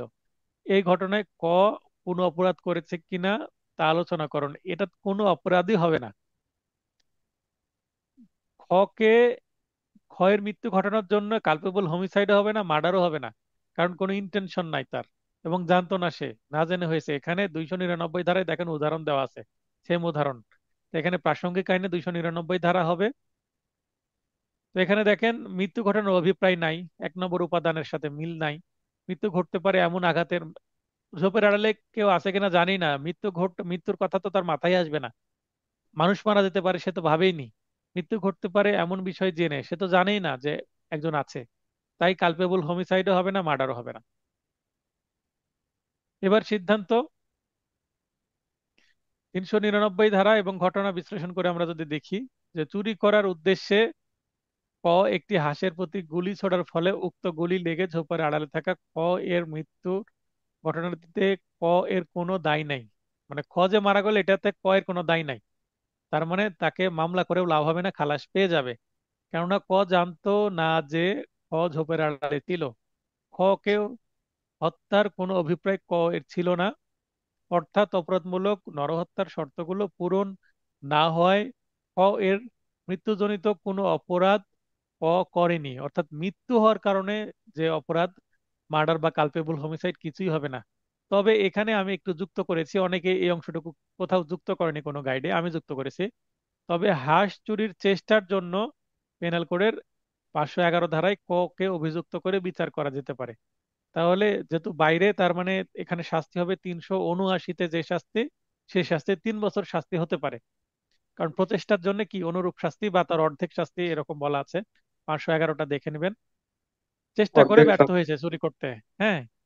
তো এখানে অ্যাটেম্প্ট ছিল এই হাঁসকে গুলি করা, সেটা লাগেনি, মারা গেছে, কিন্তু এগুলো অ্যামেন্ডমেন্ট হওয়া উচিত। আমার মনে বলে এখানে একজন মানুষ মারা গেল, এখানে তো তার শাস্তি আরো বেশি হওয়া উচিত, বাস্তবে আরো শাস্তি হবে। কি কারণে? কারণ এই যে গুলি করা মানে তার কাছে তো তাহলে কি আছে, বন্দুক আছে। আর বাস্তবে কিন্তু আরেকটা আইন আছে, যে বন্দুক রাখা লাইসেন্সও যদি থাকে কিন্তু পাখি শিকার করা কিন্তু অপরাধ, বন্য প্রাণী হত্যা করা অপরাধ।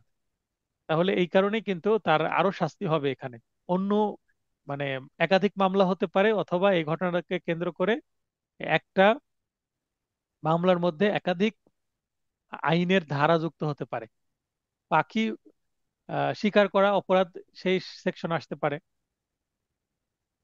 তারপরে পরিবেশ আইনে তার নামে মামলা হতে পারে, কারণ presumption conservation of environment act 1995, 1995 সালের পরিবেশ সংরক্ষণ আইন, এই আইনেও কিন্তু তার বিরুদ্ধে মামলা হবে, কারণ সে পরিবেশের একটা উপাদান স্বীকার করার চেষ্টা করছিল। তো কেন আমি পরিবেশ আইনের কথা নিয়ে আসিনি, কারণ আমাদের সিলেবাসে নাই, সেটা দরকার নাই। আর এটা 1860 সালের আইন, ওই সময় কিন্তু এই আইনটার জন্মই হয়নি। তার মানে ওই সময় শিকারটা কি ছিল, প্রযোজ্য ছিল, খুবই সাধারণ বিষয় ছিল। এখন শিকার যদিও ব্যান হয়ে গেছে, আগে অনেক কি ছিল, পাখি শিকার করা মানে কি এটা একটা রাজকীয় বিষয়। সবাই পাখি শিকার করতো, পশু শিকার করতো, আর এখন সবগুলো কি ব্যান হয়ে গেছে আইন করে। তাই এই আইনগুলো আসলে অ্যামেন্ড হওয়া উচিত এগুলো। আরো একটা প্রবলেমেটিক প্রশ্ন পড়ি। ক খ এর সাথে কথা কাটাকাটির এক পর্যায়ে তল পেটে লাথি দেয়, ফলে এর তাৎক্ষণিক মৃত্যু ঘটে। কি কোনো অপরাধ করেছে? এরূপ অপরাধের সর্বোচ্চ শাস্তি কি? দেখেন প্রবলেমেটিক প্রশ্ন, উত্তর চাওয়া হয়েছে দুইটা। বিচার্য বিষয়, কি কোনো অপরাধ করেছে, অপরাধ করেছে কিনা, যদি অপরাধ করে থাকে এরূপ অপরাধের সর্বোচ্চ শাস্তি কি। শাস্তির জন্য আলাদা, মানে দুইটা উত্তর লিখতে হবে আপনাকে। প্রাসঙ্গিক আইন 300 ধারার 1 নং ব্যতিক্রমের বিধান, গুরুতর আকস্মিক উত্তেজনা। তাহলে এটা কি হবে? কালপেবল হোমিসাইড হবে। খুন হবে না, কিন্তু 304 ধারা চলে আসবে। তাহলে আলোচ্য ঘটনা এবং 304 ধারা, 304 ধারা আসলে অপরাধটা কি বিশ্লেষণের জন্য 304 ধারা লাগবে আমাদের। 304 ধারার ব্যতিক্রম 1 লাগবে, এটা সংজ্ঞাটা, অপরাধের সংজ্ঞাটা বোঝার জন্য। কিন্তু শাস্তি দিব তো আবার 304-এ, দুইটা সেকশনই লাগবে এখানে। বিধান বিশ্লেষণ করে এটি প্রতীয়মান হয় যে ক খ এর সাথে কথা কাটাকাটির এক পর্যায়ে গুরুতর ও আকস্মিক উত্তেজনাবশত তল পেটে লাথি দেওয়ার ফলে খ এর তাৎক্ষণিক মৃত্যুর ঘটনায় ক খুন নয়, তবে অপরাধমূলক নরহত্যার অপরাধ করেছে। তাহলে কি অপরাধ করেছে? অপরাধমূলক নরহত্যার, সেটা বলে দিলাম। এবং 304-এর সর্বোচ্চ শাস্তি কি? যাবজ্জীবন সশ্রম কারাদণ্ড, এটাও বলে দিলাম। আরেকটি প্রবলেমেটিক প্রশ্ন, জ নামক ম্যাজিস্ট্রেটের সামনে ক সাক্ষী হিসাবে উপস্থিত হয়। জ বলে যে ক এর সাক্ষ্যের একটিও শব্দ সে বিশ্বাস করে না। একটু আগে উদাহরণ পড়েছি আমরা কিন্তু এগুলো। তার মানে এখানে ব্যতিক্রমের একেরই উদাহরণ এটা, যে আইনানুগ কাজ করতে গিয়ে যদি উত্তেজনা দেওয়া হয়, তাহলে এই উত্তেজনার ফলে কেউ যদি আহ, জ নামক একজন ম্যাজিস্ট্রেটের সামনে ক সাক্ষী দিচ্ছে, সাক্ষীর একটি অংশ মনে করছে যে মিথ্যা, তাই বলছে আপনার সবকিছুই মিথ্যা। এই কথা শুনে সাক্ষী কি করলো? ওই ম্যাজিস্ট্রেটকে মেরে ফেললো। সেক্ষেত্রে এটি কি ধরনের অপরাধ করেছে? আমরা এটাও দেখলাম যে ব্যতিক্রম একের যে 3টি শর্ত, সেইটার লঙ্ঘন, এই কারণে ব্যতিক্রমের মধ্যে পড়েও সেটা পড়বে না। তার মানে এটা ব্যতিক্রম হিসেবে ধরা হবে না, তাই এটা কি? খুন। আর 300 ধারার এক ব্যতিক্রমের সাথে যে দ্বিতীয় শর্ত, এই দ্বিতীয় শর্ত কিন্তু বিশ্লেষণ করলে আমরা এটা বুঝতে পারি। আর তাই এটা তার কালপেবল হোমিসাইড না হয়ে খুনের অপরাধ হবে।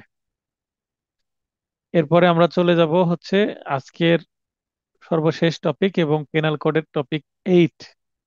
এবং মাঝখানে যে দুইটা টপিক আমি মিস দিচ্ছি, এই দুইটা টপিক আগামী বৃহস্পতিবারে ক্লাসে হবে।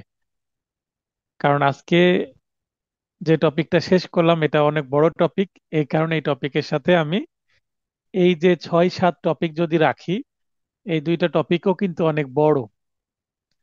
এই কারণে এইভাবে রুটিনটা সেট করা যে বড় টপিকের সাথে একটা ছোট টপিক রাখলাম। আর 6-7 টপিক দুইটাই হচ্ছে চুরি এবং এই ধরনের রিলেটেড অফেন্স এগেইনস্ট প্রপার্টি বিষয়ে 17তম অধ্যায়টা আমি এক জায়গাতে রেখেছি দুইটা টপিকে। কাল আগামী বৃহস্পতিবার সেটা কমপ্লিট করব। এবার আমরা topic 8, short note. Short note বারবারই আসে, তো পেনাল কোড থেকে যদি শর্ট নোট টার্গেট করা হয় তাহলে কি কি শর্ট নোট আসতে পারে সেটা এখানে আছে। প্রথমে জাজ, এমসিকিউ প্রশ্ন এসেছে বিগত সালে এখান থেকে। জুডিশিয়ারিতে জাজ, এখানে লিখিত প্রশ্ন এসেছে, বার কাউন্সিলে মেবি আসেনি যতটুকু মনে পড়ছে। তারপরেও ফাইনাল টাচ নোটে কোনটা কত সালে এসেছে এটা উল্লেখ থাকবে।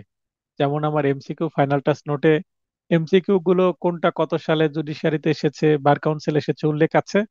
তেমনি আমার ফাইনাল টাচ যে লিখিত নোট, সেটাতে কিন্তু আমি সাল উল্লেখ করে দিচ্ছি যে কত সালে কোনটা এসেছে। তাহলে আপনারা সাজেশনটা মূল্যায়ন করতে পারবেন যে আমি সাজেশনটা ভেগ, মানে ইচ্ছা মতো তৈরি করে দিয়েছি না আসলে তথ্য প্রমাণের ভিত্তিতে দিয়েছি। কোনটা কত সালে এসেছে এটা দেওয়া থাকলে যখন দেখবেন যে একটা প্রশ্ন এত এত সালে রিপিট হয়ে আসছে, সেটা পড়ার গুরুত্ব আপনাদের বেড়ে যাবে এবং সাজেশনটা জাস্টিফাই হবে।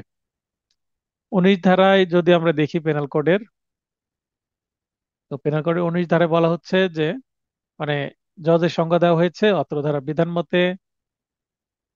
জজ বা জাজ বলতে বোঝায় বা বোঝাবে দেওয়ানি বা ফৌজদারি কার্যক্রমে চূড়ান্ত রায় প্রদানে ক্ষমতাপ্রাপ্ত কোনো ব্যক্তি। কালেক্টরও জজ হবেন। ম্যাজিস্ট্রেট, যিনি বিচারিক ম্যাজিস্ট্রেট, তিনিও জজ। এবং 3 নম্বরে বলছে যে ম্যাজিস্ট্রেটের শুধু প্রেরণ করার ক্ষমতা আছে, অর্থাৎ মামলা রেডি করে প্রেরণ করে দিবেন, তিনি জজ নন। তাহলে 3জন জজ, 3 ক্যাটাগরির, আর 4 নম্বরে জজ নন বলা আছে। এটা 19 ধারাতে এইভাবে আছে, এমসিকিউ নোটে যেভাবে ছিল সেভাবেই দিয়ে দিয়েছি। অবৈধ বাধা বা রংফুল গেন, সরি, অবৈধ লাভ বা রংফুল গেন, অন্যায়ভাবে কোনো কিছু লাভ করা। 23-এ আছে অবৈধ লাভের সংজ্ঞা। এই ধারাতে কি বলা হচ্ছে? অবৈধ লাভ, রংফুল গেইন অর্থ বেআইনিভাবে কোনো সম্পত্তি অর্জন, যে সম্পত্তিতে অর্জনকারী আইনানুগ অধিকার নেই, অর্থাৎ যে সম্পত্তি সে পাওয়ার অধিকারী নয়, সেটা সে যদি অন্যায়ভাবে লাভ করে, সেটাই হচ্ছে রংফুল গেন। এবার অবৈধ ক্ষতি বা লস 23-এ বলা আছে, বলছে রংফুল গেন বা অবৈধ ক্ষতি অর্থ বেআইনিভাবে কোনো সম্পত্তির ক্ষতি, যে সম্পত্তিতে ক্ষতিগ্রস্ত ব্যক্তির আইনানুগ অধিকার আছে। যে ব্যক্তির ক্ষতি হলো, সেই ব্যক্তির আইনানুগ অধিকার আছে, সে ক্ষতি না করে আরেকজন তার সম্পত্তি ক্ষতি করছে। অসাধুভাবে বা ডিসঅনেস্টলি, এই শব্দটা খুবই গুরুত্বপূর্ণ। ডিসঅনেস্টলি অনেক অপরাধ সংক্রান্ত, মানে সম্পত্তির বিরুদ্ধে যে অপরাধগুলো আছে, সেটা হওয়ার জন্য অবশ্যই ডিসঅনেস্ট ইন্টেনশন থাকতে হবে। 24 ধারায় অসাধুভাবে এর সংজ্ঞা প্রদান করা হয়েছে। অত্র ধারার বিধান মতে অসাধুভাবে বা ডিসঅনেস্টলি বলতে বোঝায় কোনো ব্যক্তি কর্তৃক অবৈধ লাভ বা অপর ব্যক্তির অবৈধ ক্ষতি, লাভ হোক বা ক্ষতি, একটু আগে যেটা আমরা রংপুল লস এবং রংপুল গেইন পড়লাম, এই ক্ষতি সাধনের উদ্দেশ্যে কোনো কিছু করাই হচ্ছে কি? ডিসঅনেস্টলি করা। তাহলে ডিসঅনেস্টলির উদ্দেশ্য কি থাকবে? নিজের লাভ হবে অন্যায়ভাবে, অবৈধভাবে, অথবা অন্যের ক্ষতি হবে অন্যায়ভাবে, অবৈধভাবে। নিজের লাভ বা অথবা অন্যের ক্ষতি করতে চাইলেই অন্যায়ভাবে, সেটাই হবে ডিসঅনেস্টলি বা অসাধুভাবে। সরল বিশ্বাস বা সৎ বিশ্বাস, গুড ফেথ বা বোনাফাইড কাকে বলে? এটা 52 ধারায় আছে পেনাল কোডের। সরল বিশ্বাসের সংজ্ঞা প্রদান করা হয়েছে অত্র ধারার বিধান মতে যথাযথ সতর্কতা ও মনোযোগ সহকারে সম্পাদিত কোনো কার্য বা কার্যবিরতি সরল বিশ্বাসে সম্পাদিত বলে গণ্য হবে। খুবই ছোট ছোট সংজ্ঞা দিয়ে দিয়েছি টিকা। এর সাথে অবশ্যই আপনারা উদাহরণ সেট করার চেষ্টা করবেন, কারণ উদাহরণ ছাড়া আপনাদেরকে জাস্ট মানে কনসেপ্ট ক্লিয়ার করে দিয়েছি, বা যতটুকু আপনার আইনে আছে ততটুকু সংক্ষিপ্তভাবে দিয়েছি। কিন্তু এটা আপনার যদি আসে, আপনাকে অবশ্যই উদাহরণ সহ দেওয়ার চেষ্টা করতে হবে। আশ্রয় বা হারবর 52 ধারায় আশ্রয়ের সংজ্ঞা দেওয়া হয়েছে। অত্র ধারার বিধান মতে আশ্রয় বলতে বসবাসের স্থান, খাদ্য পানীয়, অর্থ, পোশাক, অস্ত্র, বিস্ফোরক, পরিবহন ইত্যাদি প্রদান করা অথবা গ্রেপ্তার এড়াতে সহায়তা করাকেই বোঝাবে। সবগুলোই কিন্তু শেল্টার আমরা বলি সাধারণ ভাষায়, কিন্তু এটা হবে হারবর বা আশ্রয়। যদি 1 বা 2 নম্বরের জন্য আসে এতটুকু এনাফ, কিন্তু আপনাকে যদি 3 বা 4 নম্বরের জন্য লিখতে হয় বা 5 নম্বরের জন্য লিখতে হয়, এতটুকু তো লিখলে হবে না, একটু বাড়িয়ে আপনাকে একটা উদাহরণ দিতে হবে। অপরাধমূলক ষড়যন্ত্রের বা ক্রিমিনাল কনস্পাইরেসি এর সংজ্ঞা আছে 120 তে। এধারে বলা হচ্ছে 2 বা ততোধিক ব্যক্তি যখন, তাহলে ষড়যন্ত্র তো একা একা হবে না, মনে মনে ষড়যন্ত্র করলে হবে না একাকি। অপরাধমূলক ষড়যন্ত্র অন্তত 2 জন ব্যক্তি হতে হবে এবং এক্সপ্রেস একজন আরেকজনের কাছে প্রকাশ করতে হবে। কোনো অবৈধ কাজ কিংবা কোনো বৈধ কাজ অবৈধ উপায়ে নিজেরা সম্পাদন করতে বা অন্যকে দিয়ে করাতে চুক্তিবদ্ধ, লিখিত বা অলিখিত যদি হয়, অবৈধ কাজের চুক্তি আর কি, তখন তাকে অপরাধমূলক ষড়যন্ত্র বলে অভিহিত করা হবে। আমরা অনেক সময় অপরাধমূলক ষড়যন্ত্র এবং 34 ধারায় যে পূর্ব পরিকল্পনা মানে প্রি প্ল্যান এবং অপরাধমূলক ষড়যন্ত্রের মধ্যে একটু পার্থক্য আছে। অপরাধমূলক ষড়যন্ত্র অনেকটা কি ফর্মাল একটা রূপ, আর পরিকল্পনা হচ্ছে জাস্ট ইনফর্মালও হতে পারে। মারামারি বা অ্যাফ্রে 149 ধারায় সংজ্ঞা, 2 বা ততোধিক ব্যক্তি। 159 ধারায় সংজ্ঞা, প্রকাশ্য স্থানে ঝগড়া করে গণশান্তি ভঙ্গ করলে তাকে মারামারি বলে। মারামারি সংগঠনের জন্য সর্বনিম্ন 2 জন ব্যক্তির অংশগ্রহণ আবশ্যক। এখানে কিন্তু 160-এ কি আছে? সাজার বিধান আছে। যদি বেশি নম্বরের জন্য আসে, আপনাকে সাজার বিধানও লেখার চেষ্টা করতে হবে। হ্যাঁ, আপু বলেন। স্যার আসসালামু আলাইকুম। ওয়ালাইকুম আসসালাম। স্যার আসলে এই ছোট ছোট টিকাগুলোর ক্ষেত্রে দেখা যাচ্ছে যে এক এক জায়গায় উপাদানগুলো এক এক সংখ্যা উল্লেখ করা হলো। যেমন হচ্ছে আপনি এখানে দিলেন হচ্ছে অপরাধমূলক ষড়যন্ত্রের 2টা পয়েন্ট করে দিছেন, আবার অনেকগুলো গাইডে দেখতেছি অপরাধমূলক ষড়যন্ত্রের 3টা উপাদান রয়েছে। যেমন দুই বা ততোধিক ব্যক্তি, এটা একটা উপাদান কাউন্ট করতেছে। তারপরে কোনো একটা অবৈধ কাজ করাকে বোঝাচ্ছে, বা কোনো বৈধ কাজ অবৈধ উপায়ে করা, মানে এইভাবে ভাগ করে দিচ্ছে। আবার আপনি হুম, একটাতে পড়াইছিলেন যে চুরির উপাদান 5টি। অনেকগুলো হুম, গাইডে দেখতেছি, অনেকগুলো বলতে আমি 2টা গাইড ফলো করছি একটু, তো দেখতেছি হুম। চুরির উপাদান 7টা পর্যন্ত আলোচনা করতেছে। তো এই যে উপাদানের যদি মানে সংখ্যাগত পার্থক্য আসে, এটাতে কি ভুল হবে? এমসিকিউ এ তো ডেফিনেটলি এটা একটা মারাত্মক ভুল, কারণ আপনি চুরির উপাদান 5টি, আপনার তারপরে একটু আগে যে আমরা পড়লাম মার্ডারের উপাদান 4টি, এগুলো সংখ্যা পরিবর্তন করলে তো ভুল হবে, তাই না?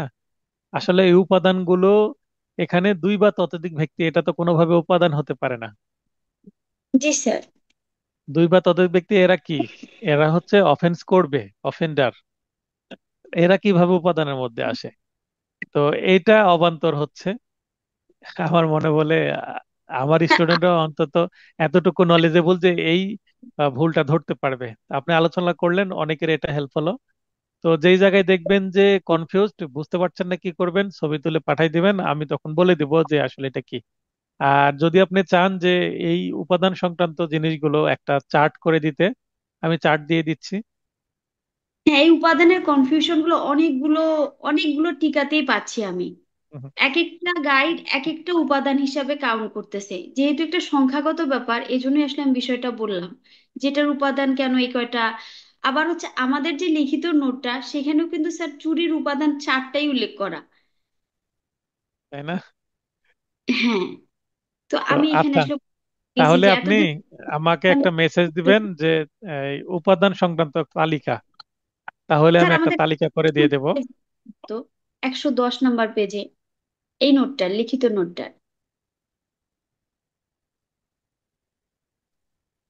ক্লাসটা শেষ করি, তারপর যাই। আপনি লাইনে থাকেন। হ্যাঁ, ঠিক আছে স্যার। ঠিক আছে, আপনি লাইনে থাকেন। 110 মনে করে দিবেন আবার। এরপর হচ্ছে গণ উপদ্রব বা উৎপাত বা পাবলিক nuisance।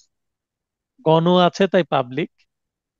নুইসেন্স কিন্তু পাবলিকও হতে পারে, আবার প্রাইভেটও হতে পারে, মানে যে কোনো একজন ব্যক্তিকে বিরক্ত করছে, সেটাও নুইসেন্স হতে পারে। কিন্তু এইটা কিন্তু আপনার গণ উপদ্রব বা পাবলিক নুইসেন্স। পাবলিক নুইসেন্স হলে পেনাল কোডে আসবে, আর যদি পাবলিক নুইসেন্স না হয়ে একক ব্যক্তি নুইসেন্স হয়, সেটা কোথায় চলে যাবে? এটা সিভিল টর্ট আইনে চলে যাবে। আপনারা টর্ট আইন পড়েছেন, অনার্স পড়েন না, 2 ইয়ার্স পড়েন টর্ট আইনে, এটা সিভিল ম্যাটার্স। তো নুইসেন্স টর্ট আইনের একটা গুরুত্বপূর্ণ অংশ। সিভিল মামলা করা যেতে পারে। কিন্তু গণ উৎপাত হলেই কেবল ক্রিমিনাল নুইসেন্স হিসেবে কাজ করবে। পাবলিক নুইসেন্স হিসেবে একাধিক ব্যক্তির জন্য হলে সেটা গুরুতর অবস্থায়। পেনাল কোডের এটা 268 ধারায় সংজ্ঞা দেওয়া হয়েছে, এবং এখানে বলা হচ্ছে কোনো কার্য বা কার্যবিরতির মাধ্যমে জনসাধারণ বা প্রতিবেশী গণের সম্পত্তির ক্ষতি, ব্যবহারে অসুবিধা সৃষ্টি, বিপদের আশঙ্কা সৃষ্টি, বিরক্তি উৎপাদন বলতে বিরক্তি তৈরি করা ইত্যাদির মাধ্যমে সাধারণ সমস্যা সৃষ্টি করাকে গণ উপদ্রব বা গণ উৎপাত বলে। এখানে সাধারণ সমস্যা সব দ্বারা কি বোঝাচ্ছি? Common problem for all. সাধারণ বলতে এখানে সিম্পল না, এটা সাধারণ বলতে কমন প্রবলেম ফর অল, পাবলিকের জন্য কমন প্রবলেম, সবারই একই সমস্যা, এটাকে সাধারণ সমস্যা বলা হচ্ছে। এখানে লিখতে পারেন কমন প্রবলেম নিচে, না হলে আবার মনে করবেন যে সিম্পল প্রবলেম। এবার হচ্ছে ঠগ বা থাগ, 310-এ আছে সংজ্ঞা, এবং এখানে 311-তে আছে শাস্তি। তো শাস্তি আপনার যদি একটু বেশি নম্বরের জন্য আসে, অবশ্যই শাস্তি আমি জাস্ট সংজ্ঞা দিয়ে দিয়েছি, যেন আসলে টাচ করে আসতে পারেন। আর আপনাদের এমসিকিউ নোট থেকে তো সাজার বিধান জানেনই, সেটা লিখে আসতে পারবেন। অত্র ধারার বিধান মতে যে ব্যক্তি খুন বা খুনসহ দস্যুতা বা চুরি, শিশু চুরি অর্থাৎ কিডন্যাপিং বা মনুষ্যহরণ এর উদ্দেশ্যে এক বা একাধিক ব্যক্তির সাথে অভ্যাসগতভাবে যোগাযোগ রাখে, তাকে ঠগ বলে। যোগাযোগ রাখে মানে এই ব্যক্তিটা সাধারণ ব্যক্তির সাথে মিলেমিশা করে বসবাস করে এবং যোগাযোগ রাখে, যখনই ডাক পড়বে দলে চলে যাবে, তার মানে একটা গ্যাং এর অংশ, একটা র্যাকেটের অংশ। তো এরা খুবই বিপজ্জনক হয় যখনই ডাক পড়বে। আপনি যা মানে যে এলাকায় বসবাস করছে, তার যে চলাফেরা সেটা অনেকটা মুনাফিকের মতন, গুপ্তচরের মতন। আপনার এলাকার একটা শিশু গায়েব করে দিবে, আপনি টের পাবেন না। মানে যে এলাকায় আছে সেই এলাকাতেও সে অপরাধ করে ফেলতে পারে। তাই এটা একজন খুবই বিপজ্জনক ব্যক্তি। তাই জাস্ট যোগাযোগ রাখলেই এটা 310 ধারায় অপরাধ হবে, এবং এর শাস্তি কিন্তু অনেক, যাবজ্জীবন কারাদণ্ড, এবং এটা একমাত্র শাস্তি। মিসচিফ বা অনিষ্ট, বিনাশ, ক্ষতি সাধন একই জিনিস। এটা এমন একটা অদ্ভুত অপরাধ, যে অপরাধে কোনো রংফুল গেইন হয় না, যে অপরাধ করবে তার কোনো লাভ হয় না, জাস্ট রংফুল লস হয় ভিকটিমের। 425-এ সংজ্ঞা দেওয়া হয়েছে, এবং 426 আর 27-এ কি আছে, সাজা আছে। কি বলা হচ্ছে, জনসাধারণের বা কোনো বিশেষ ব্যক্তির সম্পত্তি নষ্ট বা পরিবর্তনের মাধ্যমে ক্ষতি সাধন করাকে অনিষ্ট বলে। এক্ষেত্রে অপরাধীর কোনো বাস্তবিক প্রাপ্তি নেই, এমনকি নিজের ক্ষতি করেও ভুক্তভোগীর বাস্তবিক ক্ষতি সাধন করে মুখ্য উদ্দেশ্য। আমার ক্ষতি হোক, কিন্তু আমি ওর ক্ষতি করবই, ব্যাপারটা এরকম। অপরাধমূলক অনুপ্রবেশ বা ক্রিমিনাল ট্রেসপাস 441-এ আছে সংজ্ঞা। বলা হচ্ছে, ভীতি প্রদর্শন বা অপমান বা বিরক্তির মাধ্যমে অপরাধ করার উদ্দেশ্যে বিনা অনুমতিতে অন্যের সম্পত্তিতে প্রবেশ করাকে অপরাধমূলক অনধিকার প্রবেশ বা অনুপ্রবেশ বলে। কেউ যদি আরেকজনের বাড়িতে জোর করে প্রবেশ করে বিনা অনুমতিতে, তাহলে সেটা ডেফিনেটলি ট্রেসপাস হতে পারে। তো বিনা অনুমতিতে জোর করে আরেকজনের বাসায় প্রবেশ করলো, ট্রেসপাসের অপরাধ হয়ে গেল। প্রবেশ করার পর যদি চুরি করে, সেটাও আরেকটা অপরাধ। যদি খুন করে, সেটাও আরেকটা অপরাধ। খুন সহ ডাকাতি করে, সেটা আরেকটা অপরাধ, ট্রেসপাসটা এর সাথে অ্যাড হয়ে থাকবে। কিন্তু অনুমতি নিয়ে যদি প্রবেশ করে, বা দরজা খোলা ছিল, অগোচরে প্রবেশ করে গেছে, যদি অনুমতি ছাড়া প্রবেশ করে ট্রেসপাস। কিন্তু অনুমতি নিয়ে যদি আত্মীয় স্বজন প্রবেশ করলো, তার মানে বন্ধু যদি শত্রু হয়ে যায়, কথা কাটাকাটির এক পর্যায়ে প্রবেশ করেছিল ঠিকভাবে, ট্রেসপাস হয়নি, কিন্তু পরে অপরাধ করেছে, এরকমও হতে পারে। গত ক্লাসে যেটা আলোচনা হলো। আর প্রথমে যেটা বলা হচ্ছে, যে ভীতি ভীতি প্রদর্শন বা অপমান বা বিরক্তির মাধ্যমে, তার মানে ম্যানার অফ অফেন্স, কিভাবে অপরাধটা করবে। প্রবেশ তো করলো, কিন্তু তার ম্যানারটা কি হবে, এবং অপরাধ করার উদ্দেশ্যে প্রবেশ করতে হবে। একজনের বাসায় জোর করে প্রবেশ করলো, কিন্তু কোনো অপরাধ করলো না, তাহলে কি মামলা করবে কেউ? মনে করেন একজনের বাড়িতে জোর করে প্রবেশ করলো, প্রবেশ করে বের হয়ে চলে আসলো, তাহলে এখানে তার উদ্দেশ্য যদি অপরাধ করার না হয়, এখানে দেখেন একটা পয়েন্ট আছে, অপরাধ করার উদ্দেশ্যে। তাহলে বাড়িতে প্রবেশ জোর করে যদি করে, অপরাধ করার যদি উদ্দেশ্য না থাকে, শুধু প্রবেশ করার জন্যই, কিন্তু তাকে কি করা যাবে না, এই ক্রিমিনাল ট্রেসপাসের অপরাধে অভিযুক্ত করা যাবে না। কিন্তু কার বাড়িতে যদি জোর করে প্রবেশ করে, বিরক্ত হয়ে নুইসেন্স হতে পারে এটা। বা এখানে আহ, ওই বাসায় যদি মহিলা থাকে, তো মহিলার কে ইভটিজিং এর মামলাও দেওয়া যেতে পারে, বাসায় প্রবেশ করেছে, আরো অন্য চিন্তা করা যেতে পারে। কিন্তু জোর করে যদি প্রবেশ করে অপরাধ করার উদ্দেশ্য ছাড়া, এবং অপরাধ না করে, তাহলে ট্রেসপাস হবে না। অনধিকার গৃহে প্রবেশকে ইংরেজিতে হাউস ট্রেসপাস বলা হয়, 442-এ আছে। অনধিকার গৃহে প্রবেশ বলতে বোঝায় গৃহ, তাঁবু, জলযান, উপাসনালয় মানে মসজিদ, মন্দির, প্যাগোডা, গির্জা এগুলো, বা গুদাম ইত্যাদিতে অপরাধ করার উদ্দেশ্যে মালিকের বিনা অনুমতিতে প্রবেশ করলেই সেটা হাউস ট্রেসপাস হবে। আর এর আগে যে ট্রেসপাস, এটা কিন্তু হাউস ট্রেসপাস না, সেটা হাউসের বাইরে, হয়তো বা কারো জমিতে, খোলা জায়গায়, কোনো ক্ষেতে প্রবেশ করা, পুকুরে প্রবেশ করা, এরকম। সংগোপনে বা গোপনে অনধিকার গৃহে প্রবেশ, একটা লার্কিং হাউস ট্রেসপাস বলা হয়, 443-এ আছে। এখান থেকে এমসিকিউ প্রশ্ন আসে, এগুলো থেকে। এগুলো অনেকগুলোই রেখেছি। সংগোপনে অনধিকার গৃহপ্রবেশ বলতে বোঝায় গোপনে গোপনে, সময় ও পরিস্থিতি সাপেক্ষে গৃহ, তাঁবু, জলযান, উপাসনালয় বা গুদাম ইত্যাদিতে অপরাধ করার উদ্দেশ্যে মালিকের বিনা অনুমতিতে প্রবেশ। এখানে গোপনে বলতে সময় ও পরিস্থিতি সাপেক্ষে। এখন আপনি একটা মসজিদে দিনের বেলা প্রবেশ করছেন, মসজিদের দিনের বেলা যদি প্রবেশ করা হয়, সেখানে আরো লোকজন আছে, তো সেটা গোপনে প্রবেশ বলা হবে না। কারণ ভিতরে লোকজন আছে, আমি নামাজ পড়তে প্রবেশ করছি, যদিও নামাজের ওয়াক্ত না, কাজা নামাজ আছে না, জামাত হয়ে গেছে, আধা ঘন্টা পরে প্রবেশ করে মসজিদে মানুষ নামাজ পড়ে। তো এটা করলে সেটা যদিও ভিতরে লোক থাকুক আর না থাকুক, সেটা গোপনে প্রবেশ বোঝাবে, কিন্তু অপরাধ করার তো উদ্দেশ্য নাই। আর যদি অপরাধ করার উদ্দেশ্য বা ইন্টেনশন না থাকে, তাহলে তো লার্কিং হাউস ট্রেসপাস হবে না, মসজিদে প্রবেশ করছে। কিন্তু যদি রাত্রে প্রবেশ করে, রাত 3টার সময় প্রবেশ করছে একজন, এবং ওই সময় মসজিদে কেউ নাই, বা সেটা সবে কদরেরও রাতও না, বা সবে বরাতের রাত না, মানে বিশেষ রাত না, কিছু বিশেষ রাতে আবার সারা রাত মসজিদে মানুষ ইবাদত করে, তো তাহলে তার উদ্দেশ্য কি, হয়তো বা মসজিদের কোনো প্রপার্টি চুরি করবে। অনেক সময় মসজিদের ভেতরের স্পিকার, তারপরে মসজিদের মাইক্রোফোন, তারপরে যে মেশিন বা আহ, ওই যে সাউন্ড সিস্টেম থাকে সেগুলোর কোনো কিছু, বা বই চুরি করতে পারে, আরো প্রপার্টি থাকতে পারে ভিতরে, সেগুলো চুরি করতে পারে, ফ্যান চুরি করতে পারে, এসি থাকলে এসি খুলে নিয়ে চলে যেতে পারে। তো এটা সময় ও পরিস্থিতি সাপেক্ষে, সেই সময় এবং পরিস্থিতি বলে দিবে যে ভিতরে লোকজন আছে কিনা, বা সময় কত, তাহলে বোঝা যাবে তার উদ্দেশ্য কি। তাই এই কারণে ব্র্যাকেটে এই শব্দটা আমি লিখে দিয়েছি, তাহলে আপনারা কনফিউজড হবেন। অপথে গৃহপ্রবেশ বলতে হাউস ব্রেকিং, অপথে, যে পথে যাওয়া যায় না ওই পথ দিয়ে প্রবেশ করছে, তার মানে হয়তো বা ভেঙেছে, ভাঙ্গুক আর না ভাঙ্গুক এটাকে হাউস ব্রেকিংই বলা হবে। 445-এ আছে এটাকে দিনের বেলায় শীত কেটে বা দরজা জানালা ভেঙে গৃহে প্রবেশকে বলায়। কেন দিনের বেলা? কারণ 446-এ রাতের বেলাও আছে, তাই একই জিনিস। এটা 6 উপায়ে, এটা এমসিকিউ প্রশ্ন এসেছিল 23 সালে। কি কি 6টি উপায়? সহায়তাকারী বা নিজ তৈরিকৃত পথে গৃহে প্রবেশ, একজন শীত কেটে দিল আরেকজন প্রবেশ করলো, বা নিজেই শীত কাটলো নিজেই প্রবেশ করলো। মই দিয়ে সীমানা প্রাচীর টপকিয়ে গৃহে প্রবেশ, মালিকের অনুমোদনহীন পথে গৃহে প্রবেশ, একটা জানালা ছিল, সে জানালার গ্রিল কেটে প্রবেশ করলো, সেটা দিয়ে তো প্রবেশ করতে বলেনি।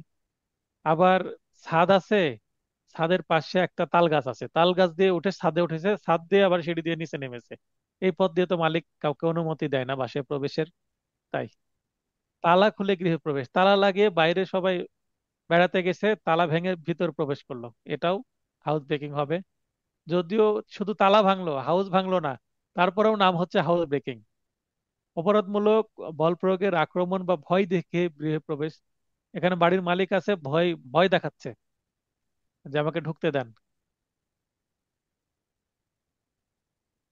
বন্ধকিত পথ উন্মুক্ত করে গৃহে প্রবেশ, একটা দরজা ছিল, সেই দরজা লাগানো আছে, সেই দরজাটা খুলে, বা পার্মানেন্টলি হোক বা টেম্পোরারি হোক, লাগানো আছে, সেই পথটা উন্মুক্ত করে খুলে প্রবেশ করা, এগুলো হচ্ছে হাউস ব্রেকিং এর 6টি পথ।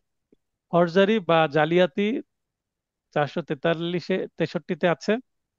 463 ধারায় বলছে যে জনগণ বা কোনো ব্যক্তির অনিষ্ট সাধন, এখানেও অনিষ্ট বা ক্ষতি বা প্রতারণা করার উদ্দেশ্যে মিথ্যা দলিল প্রণয়নকে জালিয়াতি বলা হয়। তাহলে এখানে মিথ্যা দলিল প্রণয়ন মানে ডকুমেন্ট থাকবে।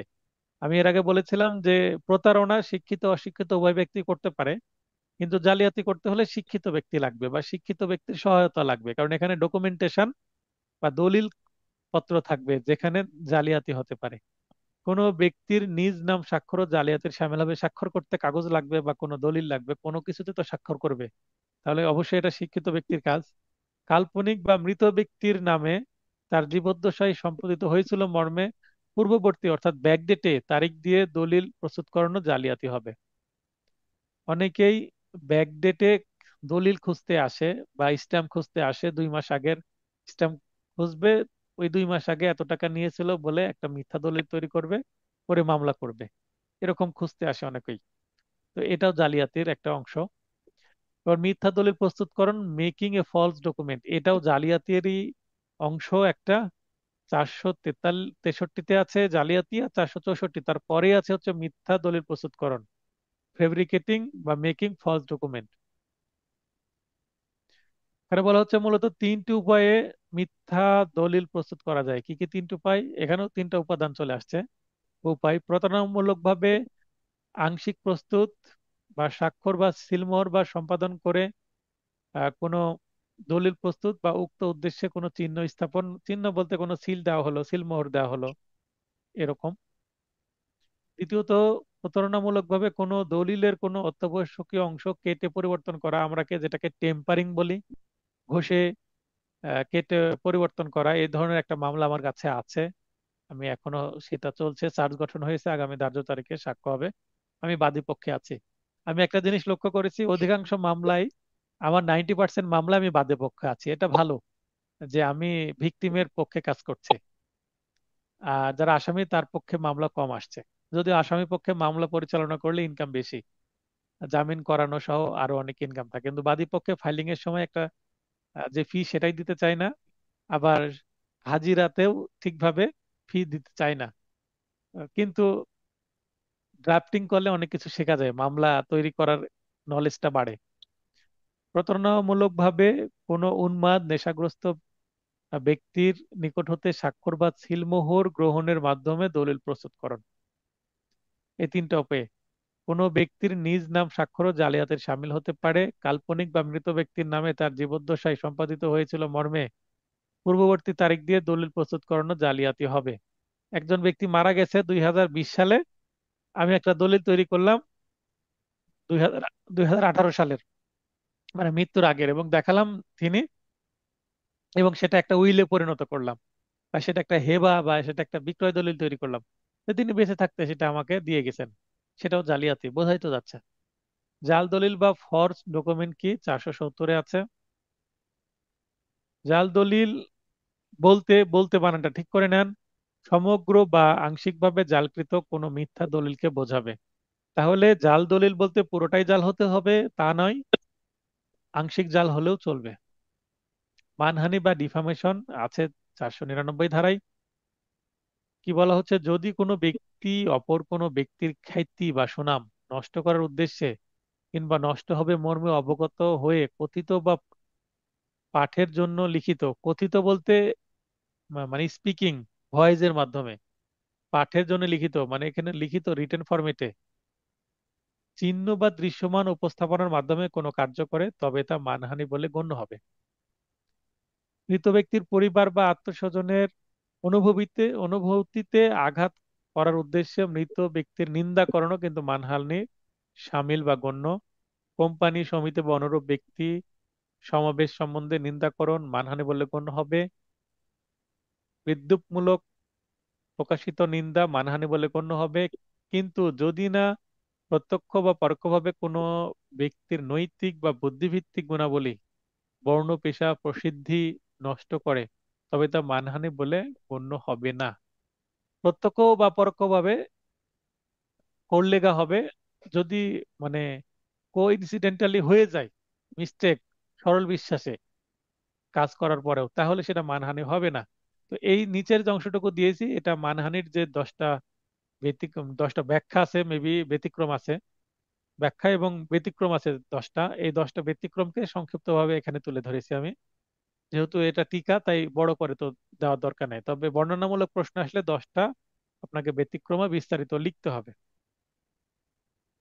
অপরাধমূলক ভীতি প্রদর্শন বা ক্রিমিনাল ইন্টিমিডেশন, এটা মনে হয় শেষ। হ্যাঁ, 503-এ আছে অপরাধমূলক ভীতি প্রদর্শনের সংজ্ঞা প্রদান করা হয়েছে 503-এ।